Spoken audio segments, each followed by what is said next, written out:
Okay. Something's happening. Hey guys, I don't know if anyone's watching me, but I bloody can't stand this new...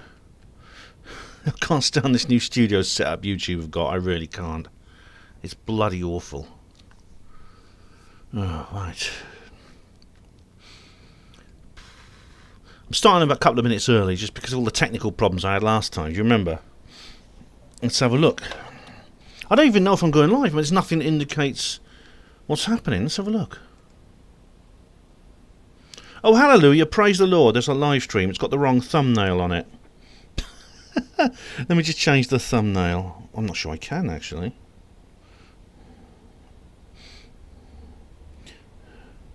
Oh, hang on. Oh, dear. Okay, just start the backup audio. Is it still working with the backup? Oh, it is. Hello, Tina. Hello, Bumbelina. Hello, Pat. Obviously, I am live. Obviously, I have a... I'm just going to set myself a little provisional... I'll set myself a little provisional thumbnail. Happy Christmas, Stephen. The reason I'm doing this, I'm going live a bit early, is because... Remember last time all the tech problems I had? A bloody aggravation that was. So I'm still... Oh, it's about time I was going to start now anyway. So I'll just set my provisional thumbnail. Because the bloody YouTube studio doesn't let you put a thumbnail in beforehand. It just won't let you. No, you can't put your thumbnail in yet.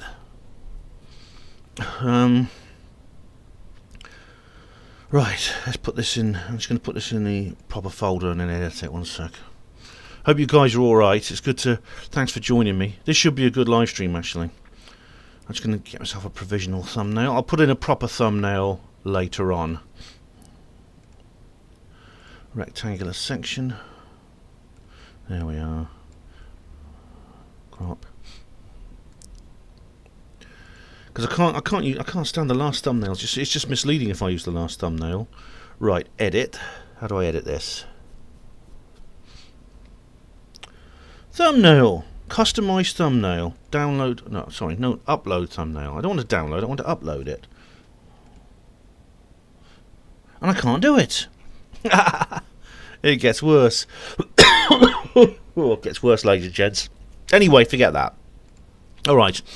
I want to say hello to everyone who's joining. Bumbelina, Tina, Woody Black, hello, Jock of Ages, Christy Morland.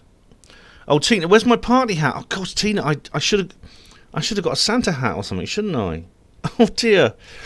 I didn't. Woody Black, what did you get Russell for Christmas? Oh, I bought him a whole load of implant. I bought him a new implant insertion kit from B&Q. It's got everything. It's got the rectal insertion, the venous insertion, intermuscular, inside the eye, inside the brain, everything. It's got a tool for everything.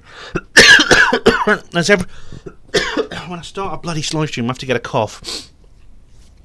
David Splendid Isolation, happy Christmas. David Schultz, how are you?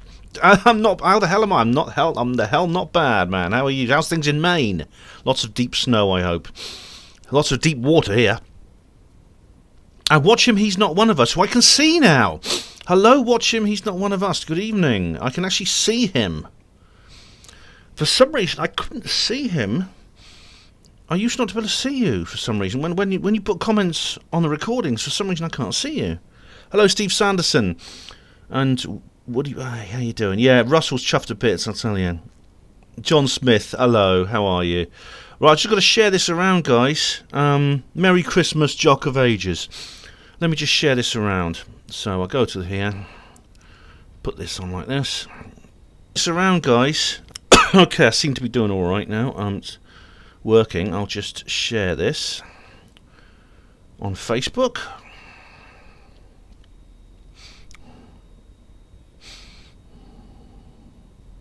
Come on. Oh, it's just like it takes about 10-30 seconds like to do nowadays. It's I'm afraid my browser appears to be the electronic equivalent of the oldest swinger in town. Twitter, or Twatter as I call it. Right, I'm just going to share it around on let me just share this around on Facebook. Share it in all the groups. I'll just check it's actually on Facebook. I hope you guys are doing all right. Yeah, okay, well, it's got the right title anyway. So here we go. I'll just share it around. Share in a group. Yeah, so this is a lot of people have been looking forward to this one. Actually, it was actually Lisa. I don't know if Lisa. I've checked the chat in a moment. I don't know if Lisa's there, but it was Lisa who gave me the idea for this. Just said, you're going to say something about. You're just going to do it because I said I might do a live stream on Christmas Eve. It was just something I was toying with because I didn't do my show on Christmas Eve. My Christmas Hapanmo radio show, which I know a lot of you don't listen to, but I do a radio show as well, and I wasn't sure whether to do one on Christmas Eve or not, and I thought, no, I can't. So I did my Christmas show on Tuesday. But then I thought, well, maybe I should do something on Christmas Eve, seeing I've got nothing else to do. I'm in the sort of point where I think, I can't really do much else, so I'm going to... That's it, so... I'll just put it in the Lone Ranger group. Hang on. There we go. I think that's all the ones I put it in before. Knots Roswell,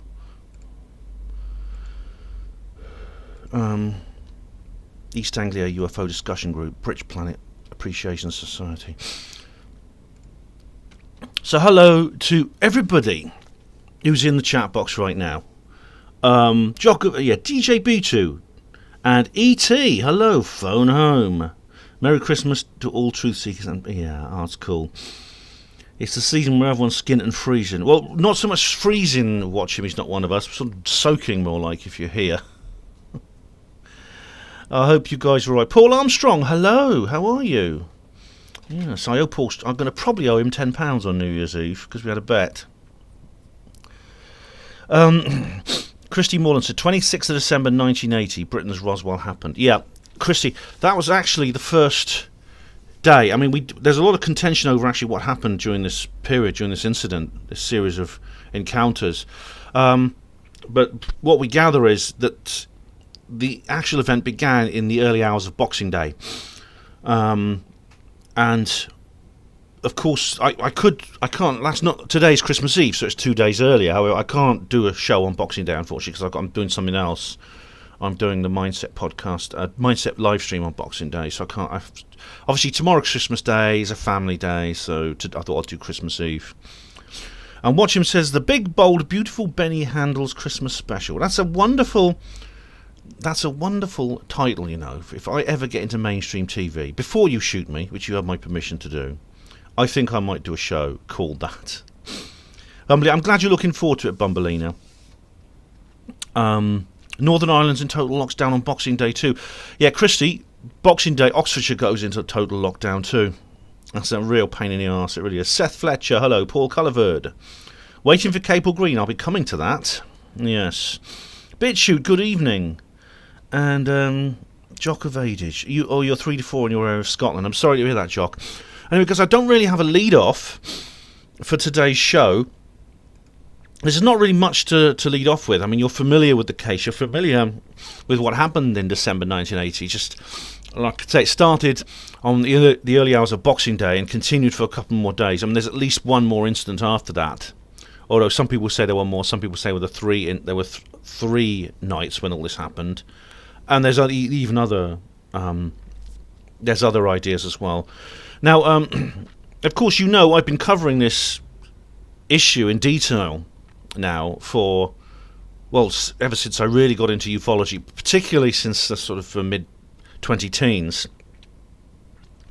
And of course, I've done several productions on this subject. I've done several interviews and other programs on Hapanmo Radio. I've done a whole series of articles on Hapanmo Voice on this subject, which I really do recommend. I'll probably put a link in the description box. Remind. No, make a note. Here we go.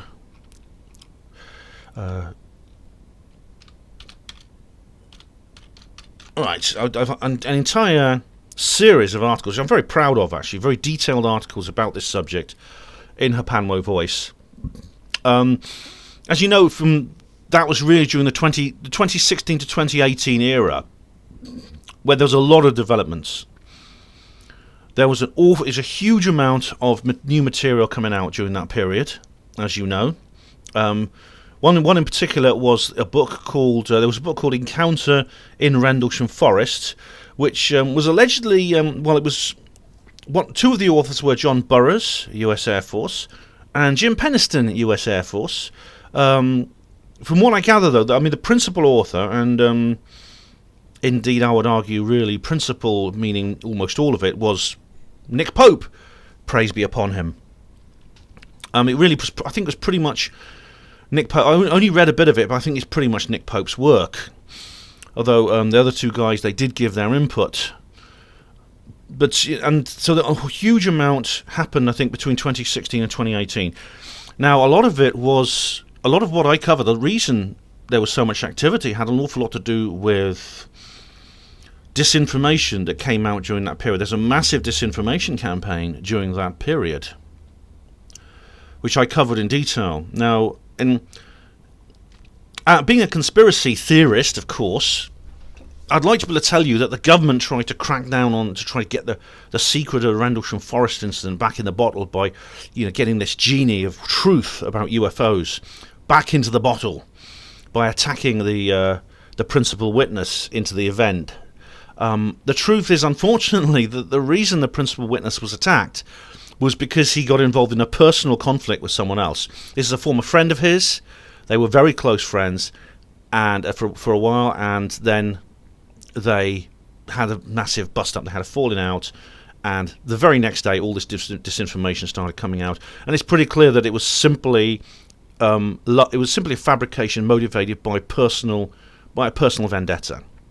So to begin with, there was no real government involvement in this. Now, the government, I think, may have got involved later on because this individual, completely accidentally managed to hit the right note, the note that the government wanted to amplify, which is why Nick Pope got involved with this person and her accomplices, which I thought was really strange, actually. I thought that was extremely odd. I think, isn't this a bit beneath the man from the ministry, the real Fox Mulder?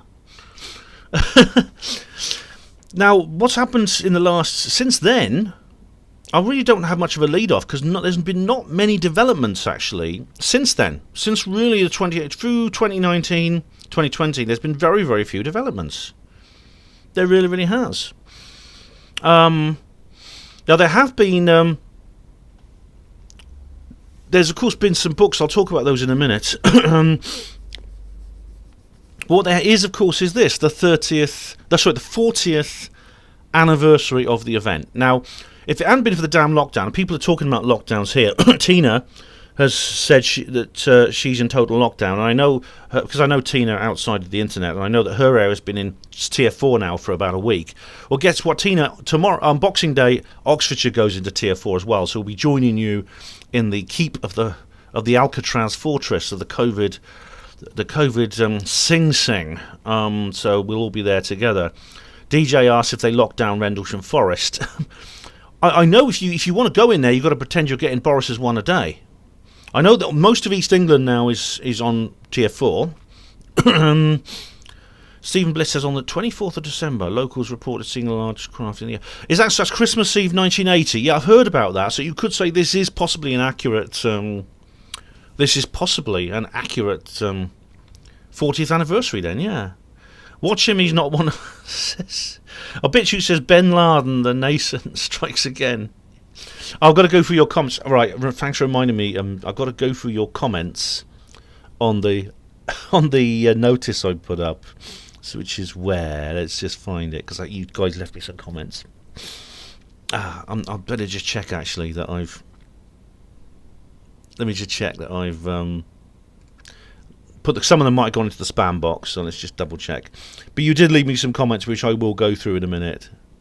Held for review. Oh, there's a few here. Right, let me just. Oh, one of them's my jam noise. What? How come? What? Why is that in the spam box? How do I review these? Where's the approve button? Okay, filter. Something weird's going on here. In the held to review, I can't approve them. There's normally a big thumbnail, so I can like say, oh, what is it with YouTube that they want to do this? Why do they want so badly to repair everything that's not broken? Why can I not approve these comments? They're held for 60 days and then deleted. All right, guys. Anyway, I'll have to just go through. All right, notice of upcoming live stream. I don't know what's going on. YouTube kind of messed things up. History. Notice of upcoming live stream. So I miss any comments, I'm very sorry. It's not my fault. But I'll come to those in a minute.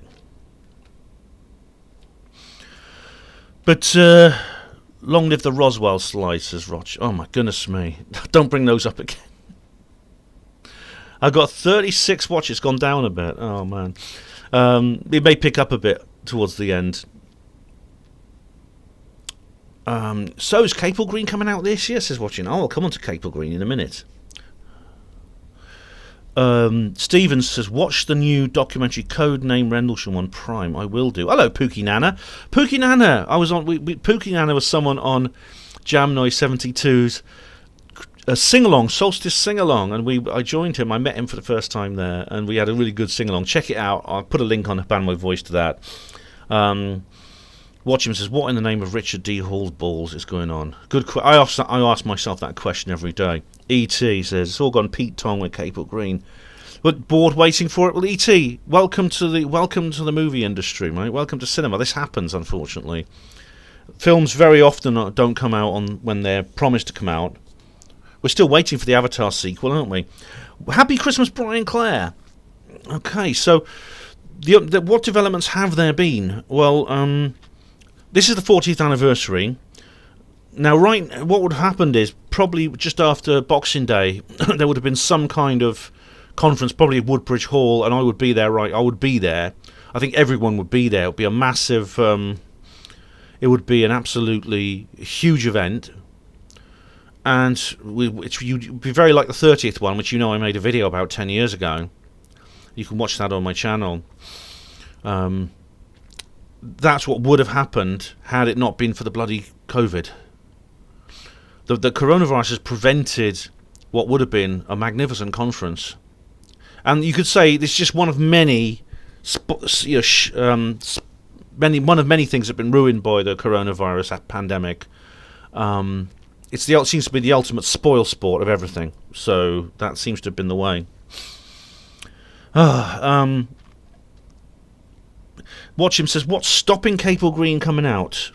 Well, did you see Dion's statement he made? I'll come on to that in a minute. Pookie Nana says, they're really messing up with Jam lately. Great to be here, chap. Thanks for being here, Pookie. Yeah, I've known Jam Noise 72 for such a long time. I mean, do you remember, I don't know if you've seen it, Pookie, but she and I, back in 2013, did a joint video about the Bilderberg group in Watford, and they bloody stopped her channel. She's had her main channel deleted, and she's on a backup channel now. Luckily, she's got the word out to people. We've all subbed to her, but that's YouTube for you, isn't it? David said, I'd like to return to Rendlesham Forest, spend the night in Christmas Day and Boxing Day. I would too. I had a wonderful walk through the forest at the 30th anniversary gig. I was lucky enough to film it so we could see it, and it's like, obviously, if you do that now, you're going to have to prove you're getting your Boris's one a day, aren't you? So, and they're going to say, the COVID marshals are going to come up and they're going to say, excuse me, sir, why are you getting your necessary exercise in the middle of night in the middle of the woods? And it's all that sort of horrible stuff. DJ Pet Wright says it's a ho-ho hoax, Ben. I know. You've seen my live streams about that, yeah. DJ B2 says there's a researcher called Alison McDowell who's done some good research into the Great Reset. Oh yes, I've heard of her. Yeah.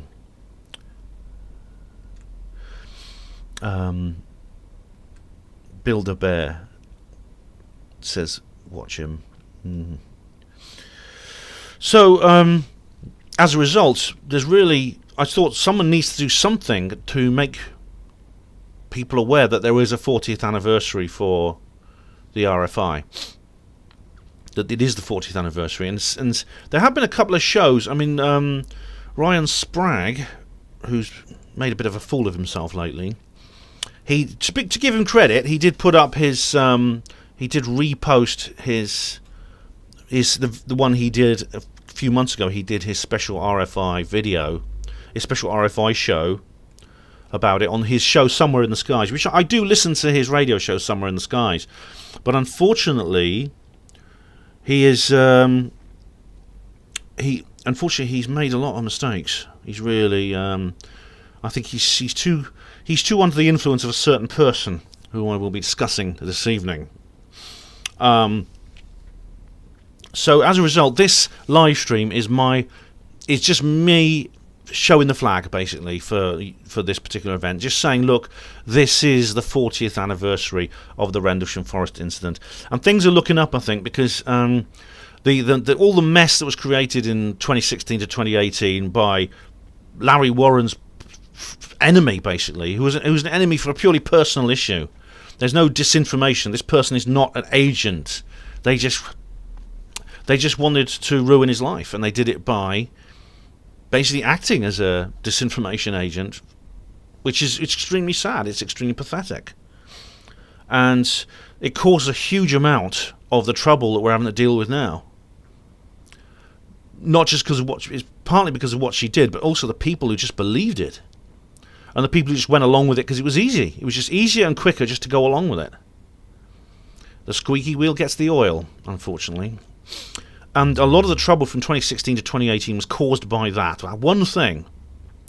A lot of the nonsense you hear about people who go on about the Rendlesham Forest today. You have people, these armchair pundits keep popping up every so often. I talk to them, I meet them every so often. Oh yeah, I heard, Larry Warren's been caught out lying. Yeah, it was all a scam from the beginning.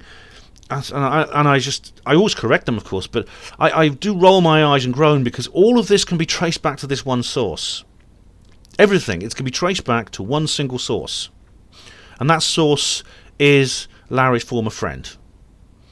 And who fabricated a case against him because it's the usual thing. It's a personal vendetta, as I said. But luckily, I think since probably mid-2018 to late 2018, things have calmed down a bit. There's been no major developments, which is why I don't really have a major lead-off for this particular talk. I mean, there have been lately. I mean, like I said, this is not... I was wondering when I first toyed with the idea of doing a live stream whether this would be the only thing marking the 40th anniversary of this event. It's not. There's been several radio shows that have come out about it, and there's been some books released. There's a couple of books that have come out, which I must say I've not read. I must say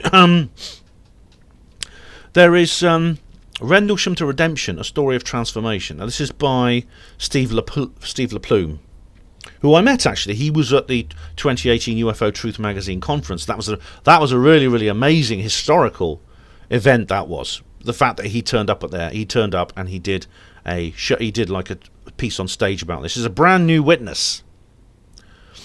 This is a book forward by Paula Harris, who's a well-known researcher, and I haven't read it. I'm sorry to say I have not read this book yet. I must apologise for that, because Larry and several other people were saying, hey, you've got to read the book, Ben, you've got to read the book.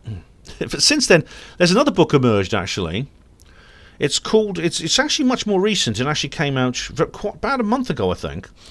It's by John Burroughs, and this time it is John Burroughs and John Worrow, and this time, unlike the one with Nick Pope, praise be upon him, this one actually does seem to be the work of the author, John F. Burroughs. John Burroughs and James Worrow. This is called Weaponization of an Unidentified Aerial Phenomenon, the Rendlesham Forest UAP incident 40 years later. It's interesting they use the word UAP. Now, this seems to have replaced the acronym UFO. Probably because of the huge amount of cultural baggage associated with the term UFO. Interestingly, it was actually the Robertson panel in 1952 that first came up with the idea of calling something UFO, for the same reason, because the term flying saucer had been associated with people like us. And they didn't want to be associated with people like us. They didn't. So they came up with the term UFO, and then, of course, we culturally appropriated it. We loonies culturally appropriated UFO So now they had to come up with something else. Now they got UAP. So let's go out and culturally appropriate that, shall we? It looks like Burroughs is doing that, actually. I should read these books. I should read Encounter at Rendlesham, just to verify what I said about it, because it could be that I was wrong about Nick Pope, praise be upon him, being the only author.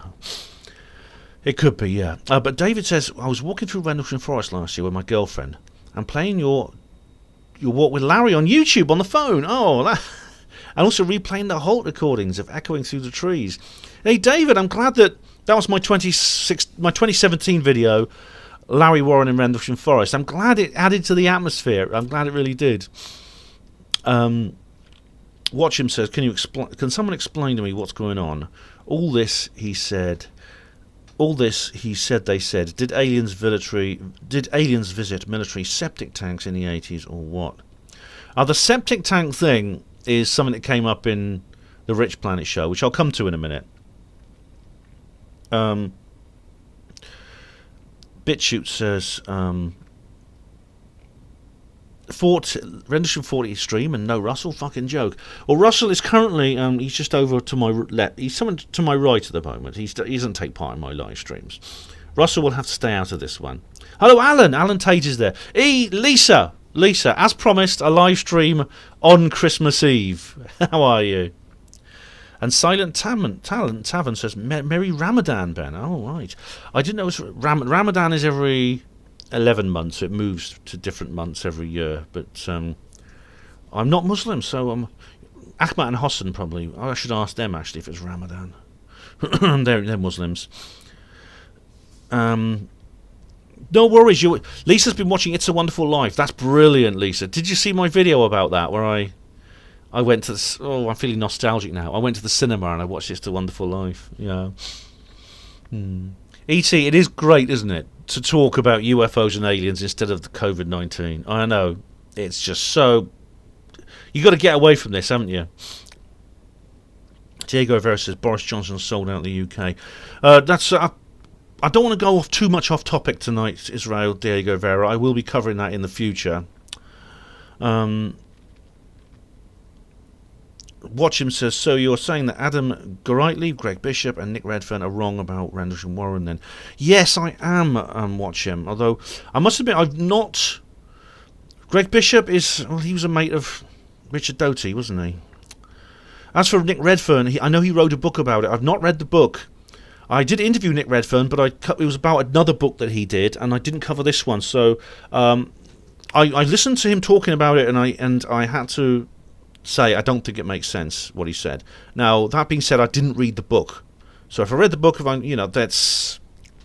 read the book, maybe I changed my mind. But I have been covering this in detail. I've done an entire series of articles about this to explain why a lot of this is really sourced by complete nonsense. It's confusing, and it's messing up the entire situation. Diego Rivera will do Brexit another day. All right.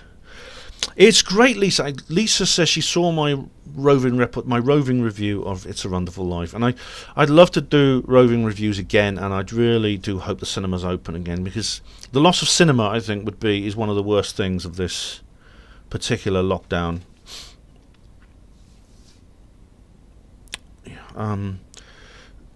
Diego Rivera, I'm going to talk about that. Yes, Diego Rivera's brought up a subject I'm going to bring up, which is the Rendlesham Forest a hoax? Yes. Hello, Alien Biker. How are you? So, I've made many notes here. Yeah,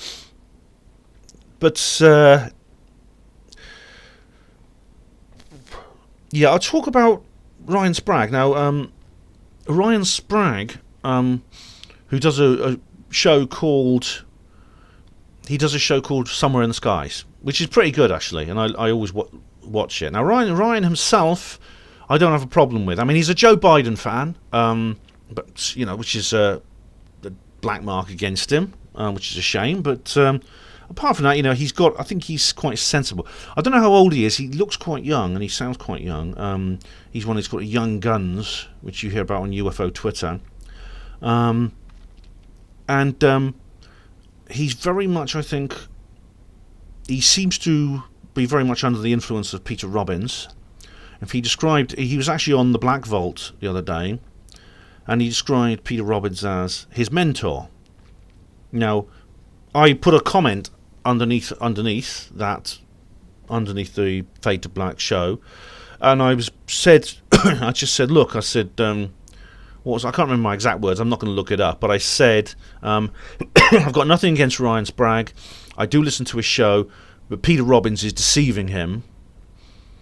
These charges against Larry Warren are false.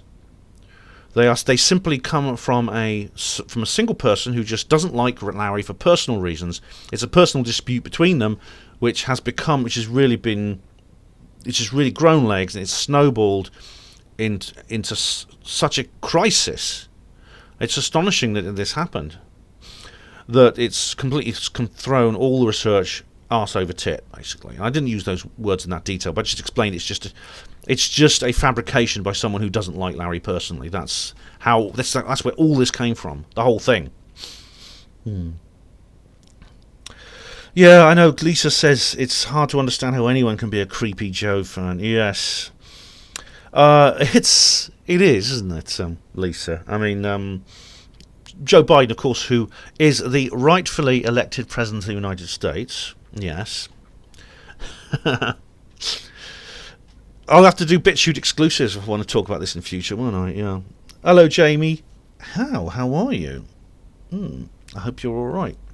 Hello, Brotus. Welcome. So there's not really a lot has happened since the last time I talked about this. I think I did a video about it. Because luckily all that trouble has died down. Unfortunately, as they say, a lie can go around the world. DJ Beach's BitChute seems to be the best alternative at the moment. For some reason, I have to approve that comment. YouTube won't let him just post it. So BitChute is on the naughty words list, it seems.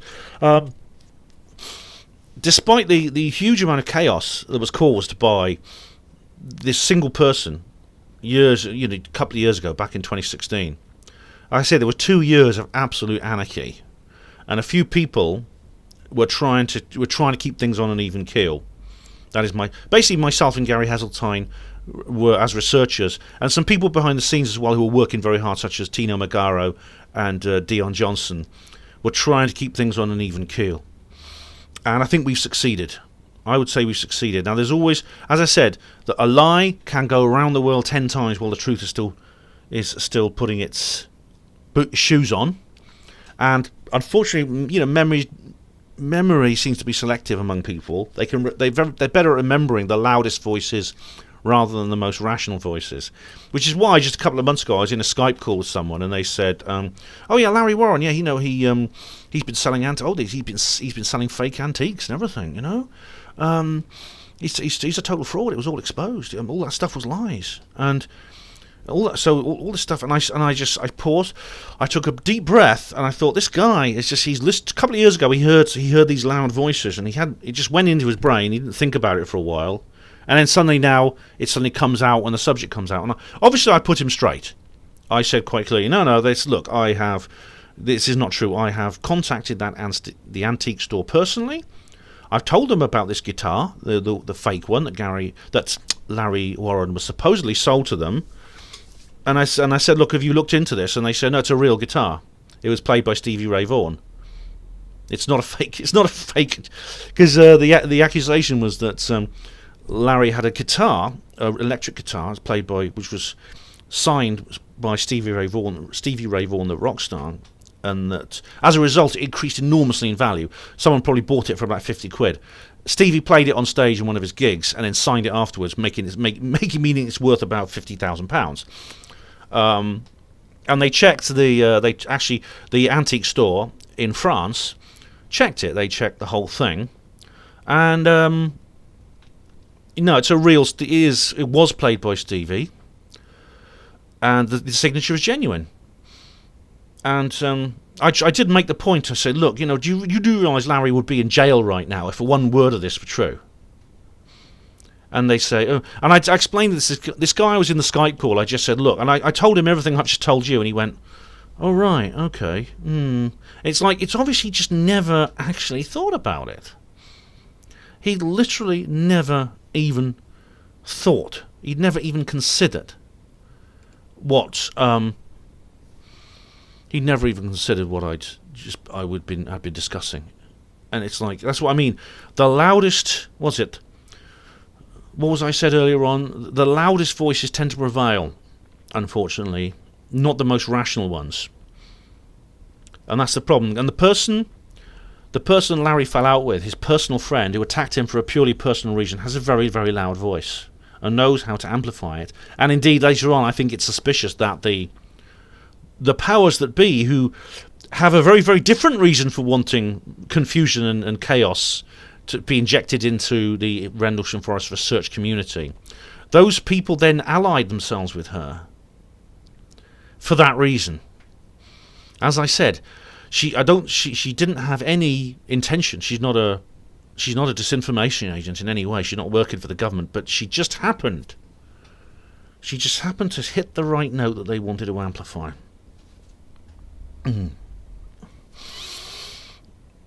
Lots of discussion here. Watchhim says, so the people who've researched Paul Benowitz, the Discordian beliefs, and been on the first name terms with Robert Anton Wilson and Carla Turner are wrong about Rendlesham. Watchhim, I said I don't know enough about these people. I know these people you're talking about. Greg Bishop I'm familiar with. Nick Redfern I know and I've interviewed. But simply saying what you say here is not a reason for me to say, oh right, they must be correct. It's not. As I said, some very, very people who are otherwise quite competent have also made this mistake. Broto says, why should anyone believe Mr. Warren's account, at least for others, if there is some documented evidence, not that it amounts to much? I really do suggest you do look at the database that I created on this subject, and indeed the work Gary Heseltine has done on this as well. Stephen Bliss says the SAS wanted to test security at the base but got caught, so the SAS decided to play a prank on the Americans by planting a fake craft and the lights to get their own back on them. Stephen, I've seen that. That's been in the papers. It was kind of a novelty story that came out in the papers. It's total and utter nonsense. The SAS are British Special Forces, and they apparently got into some kind of dispute, some kind of inter-service rivalry with the US Air Force Security Police, and they decided to play a prank on a live nuclear an active nuclear armed base where the forces are regularly exercised using live ammunition as a prank. I don't know how anyone can take that seriously. Jamnoy72, hello, how are you, soul sister? Are you well? David Schultz says not. Jojo Biden Company. David Schultz. I can't publish your comment, unfortunately, because you know what YouTube are like. I'm very sorry, but I agree with you. You know, Joe Biden really did not cheat in any way, and his campaign was completely legitimate, and there was no fraud. You do believe me, don't you? Yes. Okay, watch him. I don't have time to watch links. I'm very sorry. DJ B2 said has taught describing his dinner. Yes. Jock of Asia says the SAS thing is nonsense. It is totally and utterly. It's even crazier than the ridiculous time and motion thing that Larry's ex-friend came out with. You don't do these time and motion studies on people like this. Of course, they have to exercise, they have to be tested. But if you look at what the military do when they really do tests, and then they say, oh no, this is just another test. It's not. It's the same with the Nimitz stuff. They say some people are claiming it's some kind of exercise. If you tried pulling that kind of exercise on genuine real military operations, people could get killed. They could get killed. Barney's Den says, yes, Tier 4 in Oxfordshire starts 1 minute past midnight on Boxing Day, yes. Literally 40 years, plus a couple of hours, 40 years before the Rendlesham Forest incident. I think that's extremely Extremely weird, isn't it?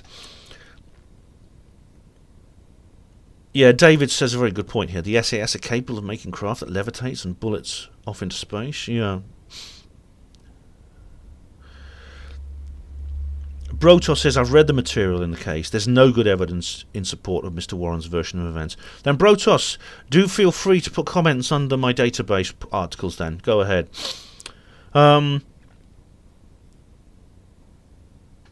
So, Watchham says, so you haven't researched the research histories of people who are supporting Peter Robbins. I think it would behoove you to do so, Mr. Ben. I have done. I haven't. If you want to know, why I haven't read everything Greg Bishop and Nick Redfern, I've read 5 of his books. I've not read any of Greg Bishop's books. I've seen Greg Bishop talk about things. If you think that if I actually studied everything those people did, would it change the subject? Would it change it? I'll tell you what, if I listened to the points they're making, like read Nick's book and things like that, do you think it would change things? Do you think it would change? Because I listened to Nick talking about his theory on the RFI, and it made no sense. Oh, Charles Unleashed is here. He's in here. Any chance of getting a punch in the air? An air punch in the Charles position? All right, Charles. Christmas. This is for you and for Christmas.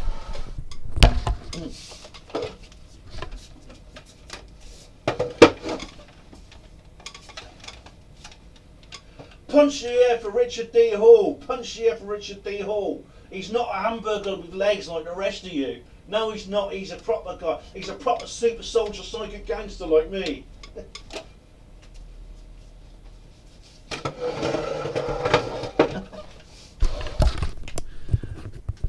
There you are. I hope that does it.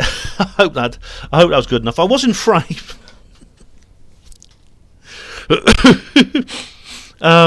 Where are I? Oh, so that basically watch him. That's what I'm saying now. You know, it's. Oh yeah, what we do. BitChute says the SA story is as believable as QAnon. No, the SS story is less believable than Q. Have I seen The Mandalorian? No. So, Brotos says, no point in making comments on a database you believe and there's nothing to be done about that. Well, suit yourself, Brotos, it's up to you. But, you know, I've left myself open to anyone who wishes to discuss this issue with me in a civil manner. Anyone who wishes to approach me in a civil, professional manner, I will discuss this with. I won't interact with trolls. I won't interact with people who abuse me and tell lies about me and indeed slander me. But if you wish to discuss things in a sensible manner, I will do so. I have done so before. So, Jock of Ages. Oh, you can see the sing-along on Jam Noise's channel. Says, Watchham says, I don't think it would change a thing in your mind, Mr. Ben, which is fine, but it still gets us nearer the Rendlesham truth, does it? What do you mean?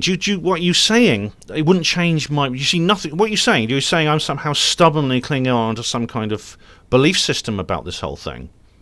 That's an extraordinary thing to claim about me when I'm the one who has been publishing a rational case to support my own research, which you can read on Her Panmo Voice. It's a long read, but it's all there. And it dissects a lot of the accusations made by Larry's detractor. In fact, I mean, the moment this person came out with all their aggravation, it was literally it was literally days after they had their big bust up. It's true, friends. People fall out. I've fallen out with people. I've fallen out with Andrew Johnson for a similar reason, for a purely personal reason. He and I now. Well, I basically told him I want nothing more to do with him, and it's a purely personal issue between the two of us. But I don't go around. You know what you'll find if I was the same as this person, because basically it was the same thing between me and him as it was between Larry and this person. I do not go around the internet saying Andrew Johnson is selling fake antiques. Andrew Johnson made up all the things he's put on checktheevidence.com. Andrew Johnson's done this. Andrew Johnson's done that. Andrew Johnson boils kittens for breakfast. All this other sort of rubbish. I don't do that. I keep it personal. I keep personal things personal. You see what I mean? That's what you're suggesting that if there's... You know, I'm not clinging on to some kind of belief system here, watch him. I have put it all in place, and I have interacted politely with my detractors. With detractors who are willing to be rational with me, I'm willing to be rational with them. You cannot make that. You cannot make that accusation against me. Watch him says, why talk about abuse and slander? We're just talking here. If you're referring to the accusations made against Larry in terms of his own conduct, again, if it's true, why is he not in jail? He's not been arrested. He's not been questioned by the police. This is absurd. This is outrageous. Lime Specs is late. Not to worry. Yeah. Brotos says it's not just this person, Robbins too, and the fact that Mr. Warren is not credible. You think he's credible, and you will always believe that. No, I think he's credible because I looked at the case calmly. It's true that Larry is a personal friend of mine. That is true. However, I did take a calm look, a calm, collected, logical look at what was said about him. And you say it's Robbins too, right? Well, thing is, Robbins is saying what he's saying because of this other person, and I don't know if I've already explained that in previous times. As I've said, this you're going back now to you're dragging this back to 2018. Watchim says all you stated is drama details. Can we stick to the case? You know you might have a point. Well, thank you very much, Watchim. There's nothing I'd like better. Yes, Yarlan Zay had a few glasses of wine. Oh, Yarlan, thanks for reminding me. I am going to break a rule. Oh, here it is. It is Christmas Eve, guys.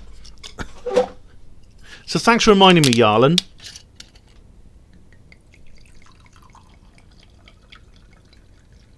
Ah. So no one else is drinking out of that, only me. Merry Christmas Eve, everyone. We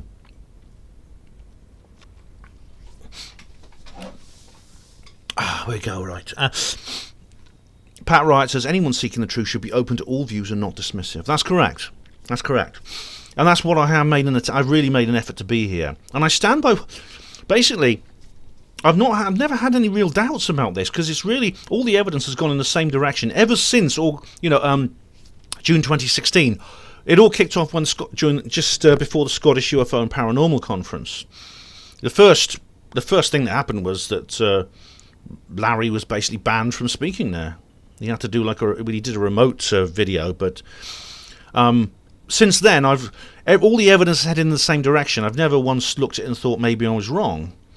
And this is not because I'm being stubborn or because of my personal affection for Larry, but it's because I've literally discussed the actual evidence. Watch him ask me, what's the most compelling detail you have, Mr. Ben? Well, what's the most compelling detail? I don't know. It could be the information that's going to come out in Cable Green, which I've seen. And I've had the honour of seeing some of that before. I've had some previews, luckily. And I do hope that's going to come out. It is coming out soon. Jackie says, cheers, Ben's going to get pissed. Oh, I hope so, Jackie. This is my first glass, though. Cheers, David. But anyway, there's nothing more I can do than recommend this. Do check out Left at Eastgate, a first-hand account of the Rendlesham Forest UFO incident. It's cover-up and investigation. Now, it's more difficult to get this book now because it's out of print, thanks to all the trouble it was caused. But there is, as I said, really, there's going to be a new version coming out soon with one author. And it's basically going to put right. And of course, Capel Green really is again another thing that's going to replace it. This is by Larry Warren and Peter Robbins, forward by Bud Hopkins. This is the 2005 edition, and I've got it signed actually by both authors. You see, both authors have signed it for me. There we are. How about that? This is quite an unusual book. Larry Warren and Peter Robbins co-author, two authors, one of whom I really like. Actually, he's a good personal friend of mine. And the other is a slimy, two-faced, backstabbing, lying little prick. And you can guess which one is which, can't you? Yes. He's told lies about me. He's called me names. He's called me a Nazi. He's called me a racist and all kinds of things. He's basically teamed. Well, basically he was. I've done a panel radio show about this, but he's teamed up with the Team Droik trolls. Basically, well, they didn't team up with them. They just approached him with some information about me. Apparently. Oh, here we go. Where are we now? Diego Rivera, what is your conclusion on Rendlesham? Well, it's obviously something very strange happened there. Something I believe is not of this world. It's not man-made. That brings us on to the other major development, I think, which was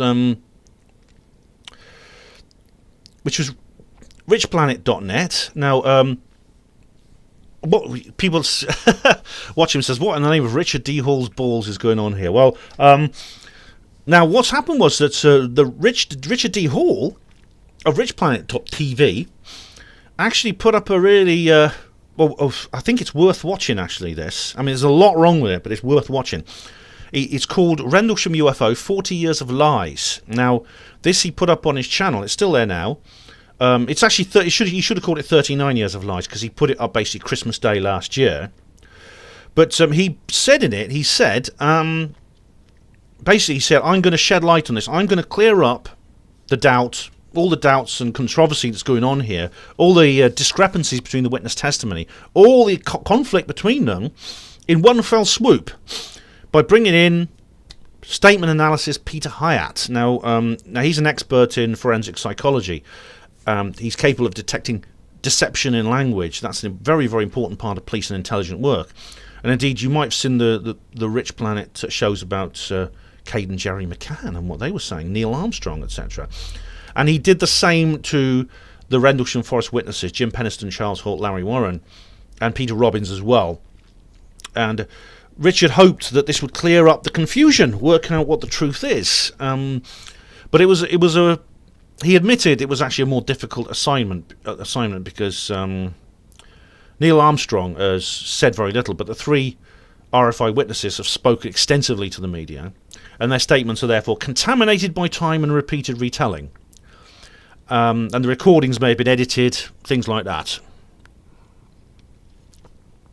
And at the end of the analysis sessions, it turned out that, according to Peter Hyatt, all four of them were lying. They did. And he talked about why these different people were lying. And Richard, you see, I keep doing this. I'm lying because I keep doing that. From my nose keeps like dripping. It's not snot. It's just like sweat, but it keeps doing that. But when I do that, it's a sign I'm lying. You see, body language.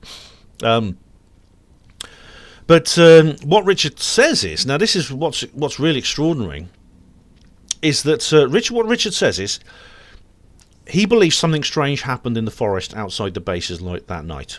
He doesn't know exactly what it was, but he calls it the sensitive thing. And he thinks it's likely that the officials at the base had some idea of what the sensitive thing was, otherwise there'd be a more intensive government response.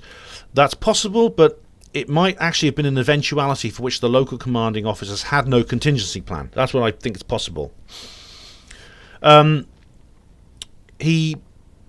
then this is where Richard actually says something that's quite unoriginal. He says that the extraterrestrial explanation that we're familiar with, because of the Holt memo and everything, was staged deliberately as disinformation to protect the secrecy of the sensitive thing. And the sensitive thing could be the septic tank that someone mentioned earlier in the chat, or it could be some kind of strange experimental aircraft, possibly using electrogravitics. I'll talk a bit more about that in a minute. I've got another book for you. I've got another book to show you. But he says that basically the secrecy of the sensitive thing was what mattered. This is what they wanted to do, and they hope they bury the true nature of the sensitive thing under a layer of confusion.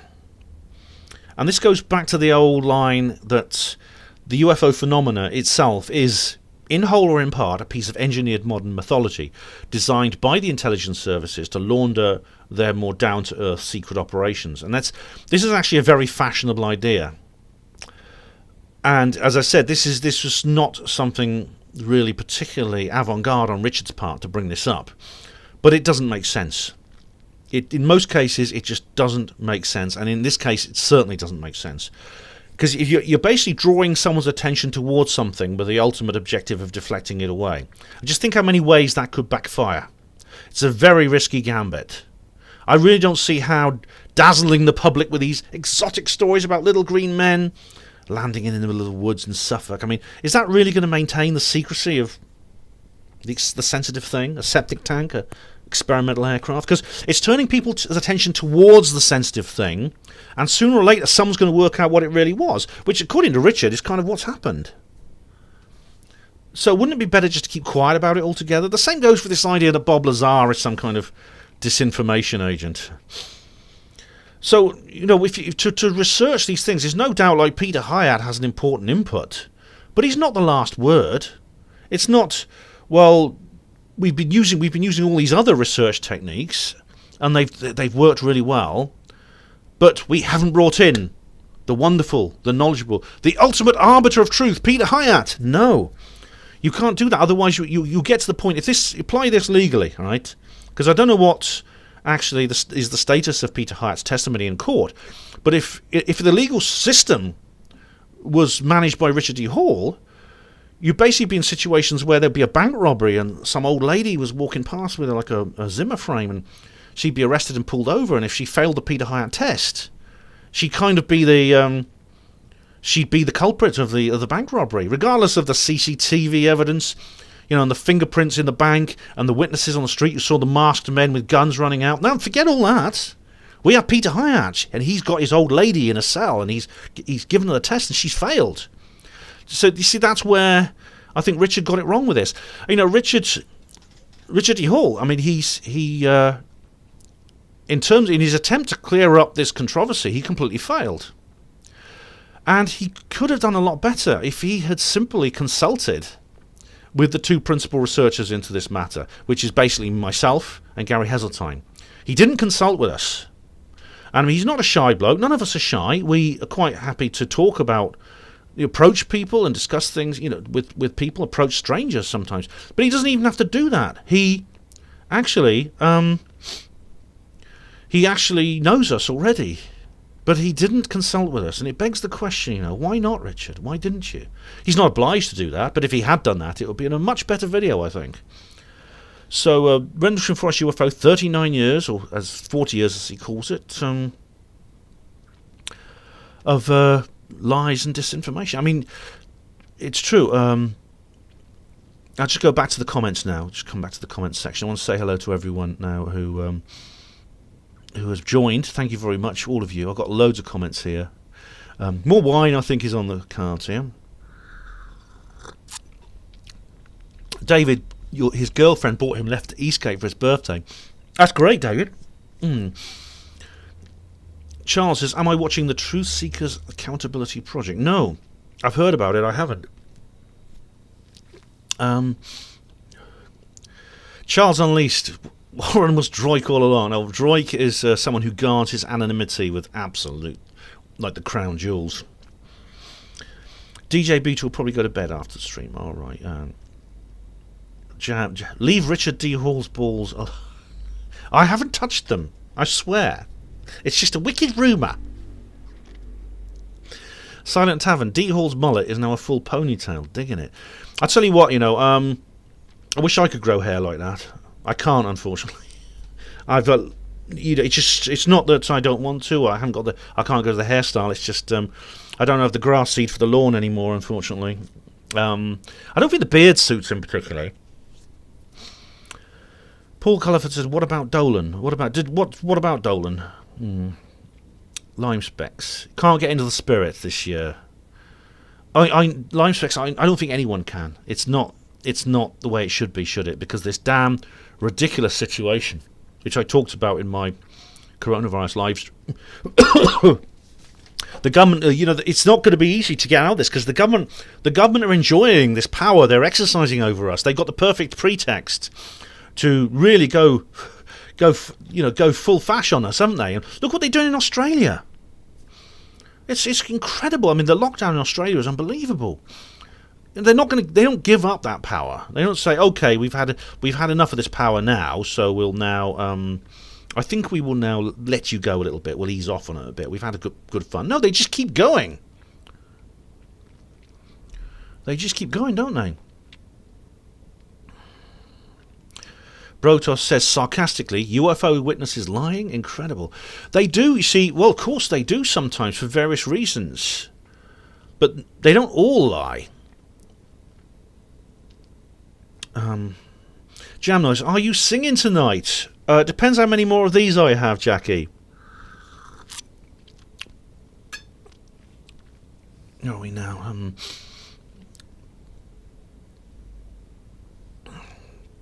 Tina Silver says confabulation. I don't know, Tina. It's like that's kind of what I brought up in the Mandela Effect review. The fact that the witnesses differ so much on everything is tricky. It is a difficult situation. It really is. I wish actually that they would, if they could disagree without all this aggravation. For example, if Colonel Holt, who was their commanding officer, could kind of show a lead now and be kind of the leader of all of them, that would be great. It would be great. I mean, these things can be sorted out rationally if people disagree on something. It doesn't have to be, endless conflict and things like that. E.T. says, why would they experiment with a secret experimental aircraft or SAS attack at a nuclear armed base during the Cold War? Things could have gone wrong very quickly. Well, as far as the SAS attack goes, yes, absolutely. That's just a complete piece of nonsense. Even David Clarke laughed at that. And it takes an awful lot to make David Clarke reject a non-ET hypothesis. It really does. Jackie, you're going now. Merry Christmas. Big hugs to you as well, soul sister. Take care.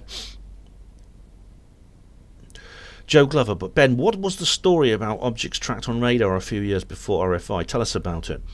I can't remember all the details, Joe. Nick Redfern knows a lot about this because his dad was a radar operator in the RAF.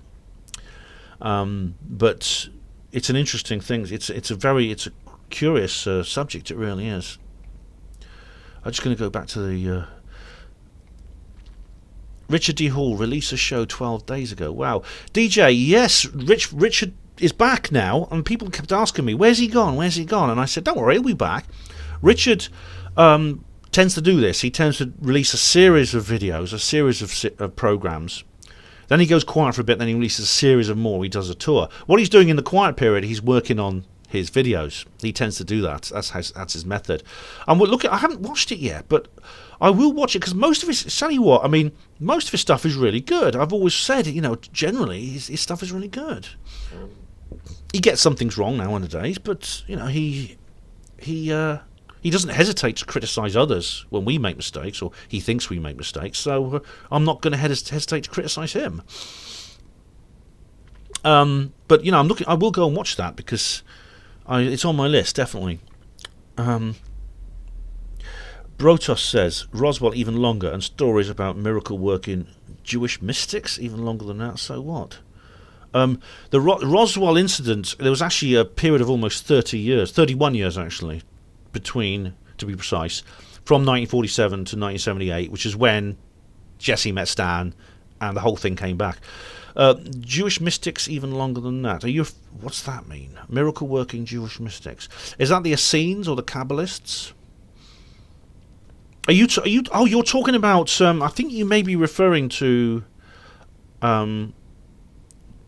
Jack Parsons and his work and his ritual he did at Area 50, what became Area 51, because he was a Kabbalist and he did this Abramelin, was it the Babylon working? Yeah.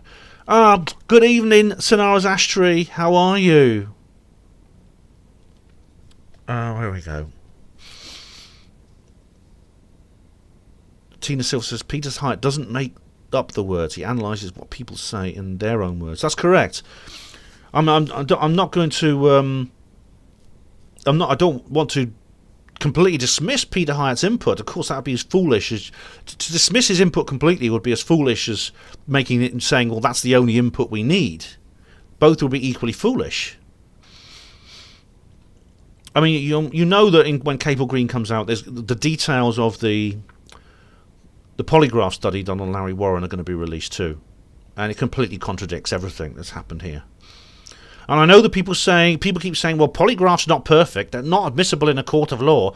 Peter Robbins, in one of the last phone calls I had with Peter Robbins before he turned dirty, he actually made this point, and I reminded him that when Travis Walton had a polygraph test, he was saying, oh, that this is absolutely valid. So the polygraph actually, it's how you interpret polygraph tests is very often biased about whether the person who's being interpreted is someone you regard as good or bad. But I know that Larry had one of the top ones there is. And it's not a secret that he passed it with flying colours. There was no doubt at all. None whatsoever.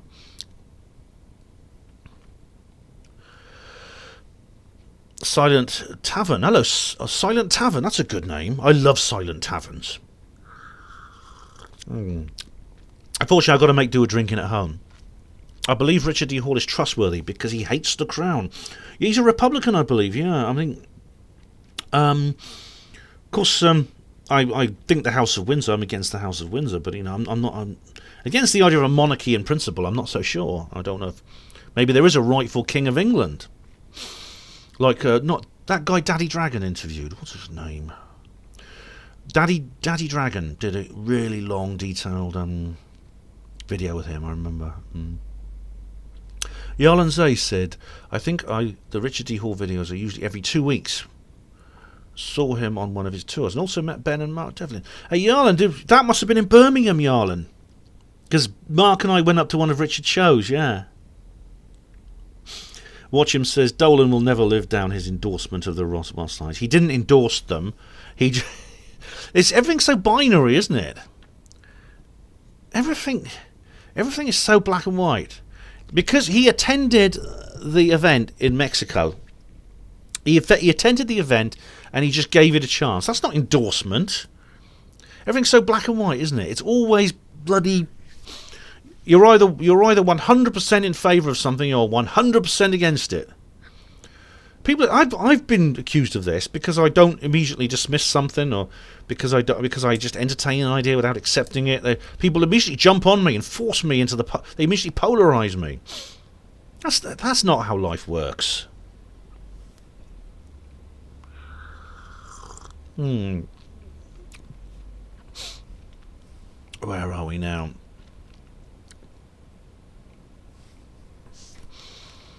I'm trying to... Charles Unleashed says RDH is super paranoid for sure. Well, Charles, seeing as your people are watching him every day, as Kurt Cobain says, just because you're paranoid doesn't mean they're not all out to get you.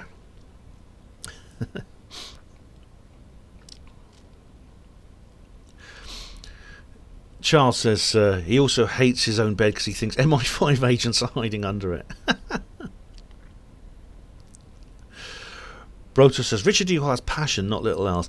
No, come on, be fair, man. Be fair. He messes up sometime, right? But he's got some really good material. And just look at the thing he did on the Manchester bombing. Look at the Joe Cox thing. Just look at that. He also popularised Yuri Bezmenov. And it's funny, Sargon of Akkad is going on about Bezmenov now. It's finally, the sort of Sargonite community finally sort of coming to grips with it. But, the conspiratorial community got on them way before, really primarily because of Richard. I mean, I'd heard of Bezmenov before Richard brought him up, but he wasn't really popular. But he has become popular since then. So you've got to be fair, Brotus, right? Give the man credit where credit's due. Diego Rivera, do you think the UK military collaborates with aliens? Well, according to General Haim Shed, the Israeli one does. So, well, I mean, thing is, that was mistranslated. The whole... I found the original article in Hebrew, which was the interview with Eshed, and I'll be talking about that actually in a future video. I won't go into details now. But basically, there was a mistranslation, a very serious mistranslation in that article, I think.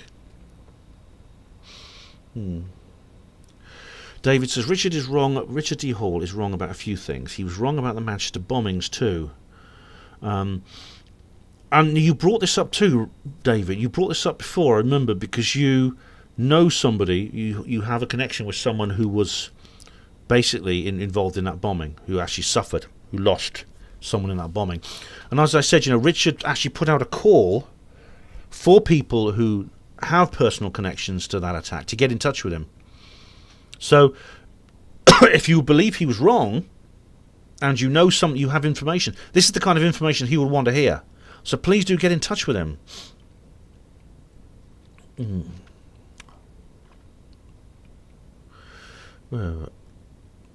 Brotos, bloody hell, Ben, not everything is related to conspiracy theories. I mean, Jesus, well, I've not said everything is related to conspiracy theories, Brotos. I mean, I know very well the Earth is not flat. I know very well Alex Jones is not Bill Hicks. I know very well Lewis Hamilton is not Barack Obama's son. I know very well that not everything is conspiracy theories, but some things are. Charles says, Jack Parsons ritual, get drunk and blow yourself up. Charles. Hello, Peaceful Warrior. Happy Christmas to you.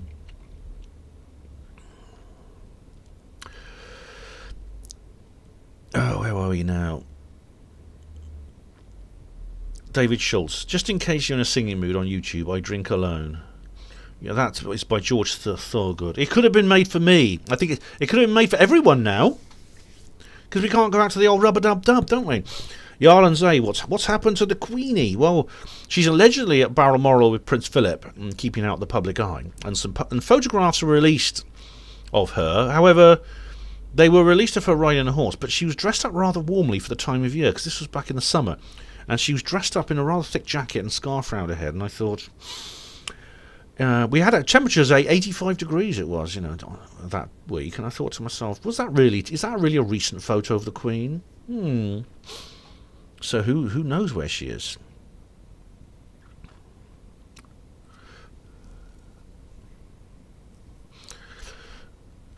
Yarlan Zay said, High Wycombe, right. You saw me in High Wycombe, yeah. Oh, well, I did go to the High Wycombe event with Richard, yeah. I went there with the people from the High Wycombe Paranormal Meetup group, which is sadly now disbanded. But, yeah, I did... that was a good event, I remember that, yeah. David Schultz says... Ben, as Gore Vidal once says, I'm not a conspiracy theorist, I'm a conspiracy analyst. So, Ben, you are a conspiracy analyst. Thank you very much, David. That's absolutely right, yeah. Charles says, yeah, RDH promoting Bezmenov was a good move. Oh, so you were behind it, were you? You got the bald-headed back of your head in his face, and you said, I'm not turning round again. He said, Richard, you've got to start promoting this guy. David, all right. Right, you've heard Richard say that none of the parents will talk with Hall. What about the people you know? Will they talk to him? Because I'm sure if he's made a mistake about this, I'm sure he'll say so. I mean, because he really does want to get to the bottom of this. I mean, I know he's made a real effort to research these actual individuals.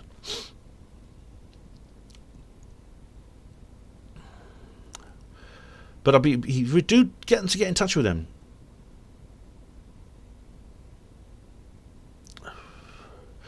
BitShoot says, Ben, do a live debate with Eric Dubay in 2021.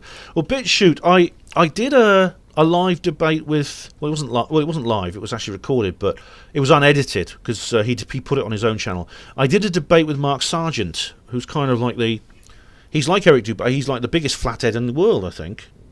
He didn't write the book, but I mean, I read Eric Dubay's book as research for the debate. Oh, but I am debating Eric Weiss actually. In January, so that's another flatty I'm debating. I'm quite happy to debate flatties. I'm not one of these people who just block. I'm going to block you and have nothing more to do with you. Oh, Nihilist Lives Matter. Hello, Michelle Obama is Lewis Hamilton's father. Well, I'll tell you what. Looking at Michelle, I'd say he's got a lot of lead in his pencil. He's certainly got big muscles. I wouldn't challenge her to an arm wrestle. That's for sure. Watch him says, Bezmenov, I prefer Cavonia. Oh, I don't get that, sorry.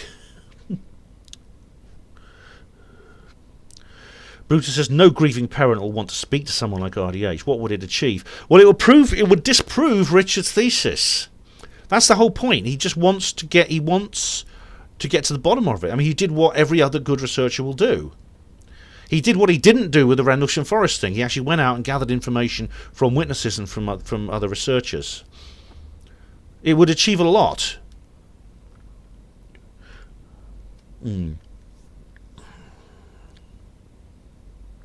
Watchhim says, am I the only one wearing crotchless skin-tight undies here?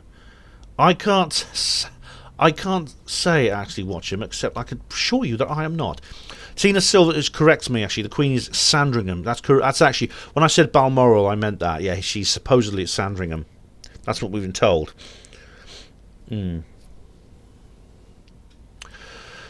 David says, her name's Caroline. Yeah, it's... You see, the thing is, if you do realise that whatever you might think, whatever the way the media portrays people who ask these kinds of questions, David, if we really have been fooled, if there really was some kind of hoax perpetrated on us, then that needs to get out. You need to know. People need to know, because if it didn't happen, if it was a real terrorist attack, then that needs again, we need to know. I don't believe everything's a conspiracy. I don't believe every terrorist attack is just a false flag. It's not. I think in New Zealand, I know that Vinnie Eastwood and that did some videos saying, it doesn't quite make sense. I don't agree. I think it was as it appears to be, unfortunately. It was a massacre, a real massacre. Oh, Tina, bye-bye. Happy Christmas. Happy Christmas. Brotos says these kids really died. The real conspiracy involves the security service mishandling the perpetrator. Well, Brotos, it's very odd, isn't it, that the guy was actually... He was apparently... his father was actually an MI6 asset. Came from Libya. Pat Wright says, if I see Michelle Tyson fighting in a women's boxing, I'm betting the house. Yeah. Merc FC Governors, good evening. How are you?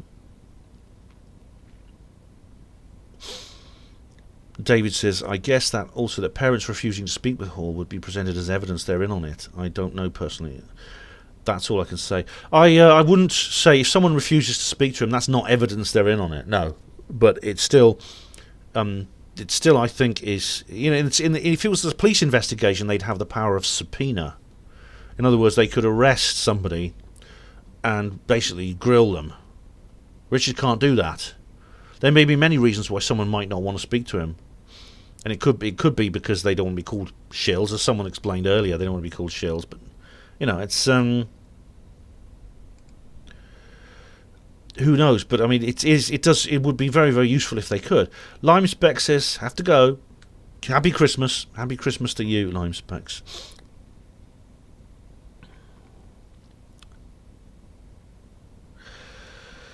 All right, my gentlemen, I'm going to take a little break. We've got for an hour and 20 minutes. My goodness me. Can I come back in a few minutes? Play amongst yourselves. I will return shortly. Yeah, good. I'm just checking. I did put the backup audio on. That's good.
Right, hello everyone. Hope you're all still there. Hello, how's things?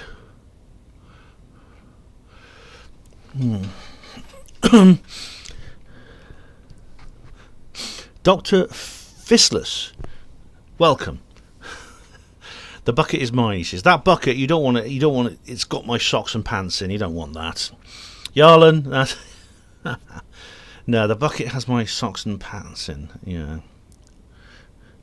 Oh, Charles says, got an appointment with the Scrooge Fest. All right.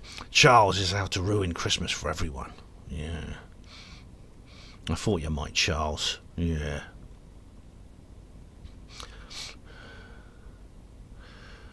How are we now?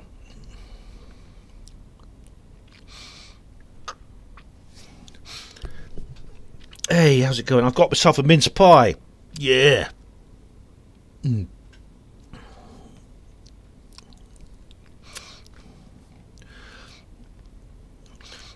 Oh, Eddie Excrement. I won't say what his real name is. Eddie Excrement, welcome. How are you?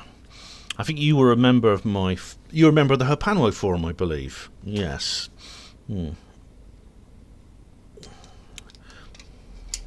Hey, how's this?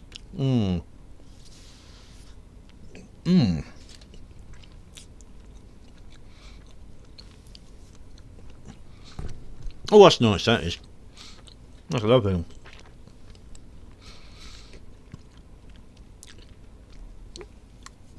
You guys having fun?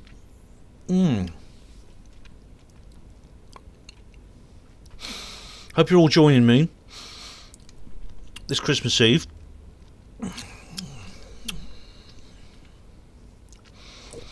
Dr. Fissus, what do you mean I've gone to check if... Who's Europose? I've gone to check if Europose is still there. Europe is still there. You wouldn't know, would you? It's like with the borders shut. It's like 28 days later, isn't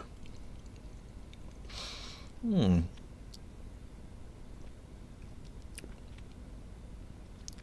Mince pies are enhanced with clotted cream. David, I will try to bear that in mind tomorrow, because I think I'm going to go and see my dad tomorrow, and I think he has... BitShoot says, what's that, Ben? Humble Pie Biden 2020. Oh, yes, of course. That's right, because, of course, Joe Biden, being the properly elected president-elect of the United States, is very, very important, because you've got to acknowledge that. You've also got to acknowledge, that it's, Kamala Harris, the properly elected vice president-elect, she has resigned from her Senate seat to join the office of the vice president-elect. So that's quite a lot, isn't it? So yeah, indeed, absolutely. The election was not faked. So, and I'll be discussing that more on a BitShoot exclusive, I think.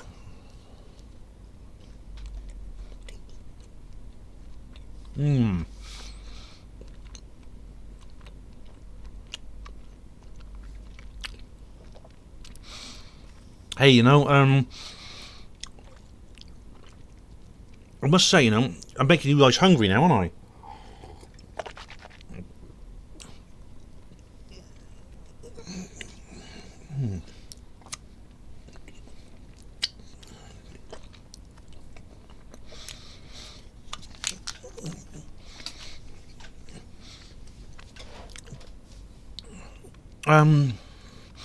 Brota says, gotta go. Deborah Hatswell is streaming right now. Merry Christmas.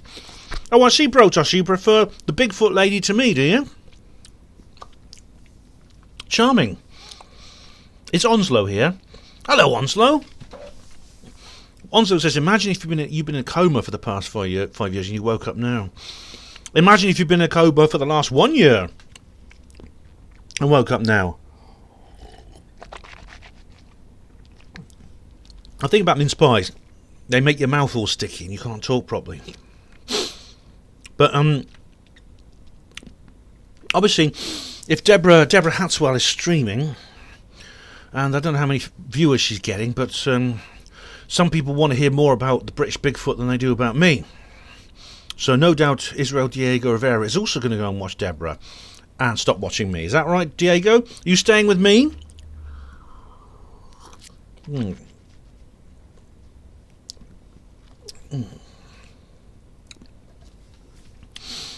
BJ-B2, lots of opportunities for FEMA camps.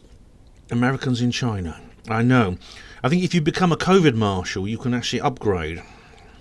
You know, get those Uyghurs into their little behind those barbed wire fences. 333 Kingdom, hello. If I'm making you hungry, you should go and get your own go and get some mince pies of your own. They're very, very nice. Watch him, he's not one of us. Says if Ben had any decency, he would rub that mince pie over his bare chest. Watch him. You're going to have to subscribe to my X-Hamster channel if you want to see that. I'm not going to do that on YouTube. Where are we? Oh, Diego has gone for a poo. All right, then. That's fair. Did he tell you that, DJ? Right, you are. So he's not watching Deborah. Okay. I'll tell you, there's another book I want to show you now. Have a look at this. Oh,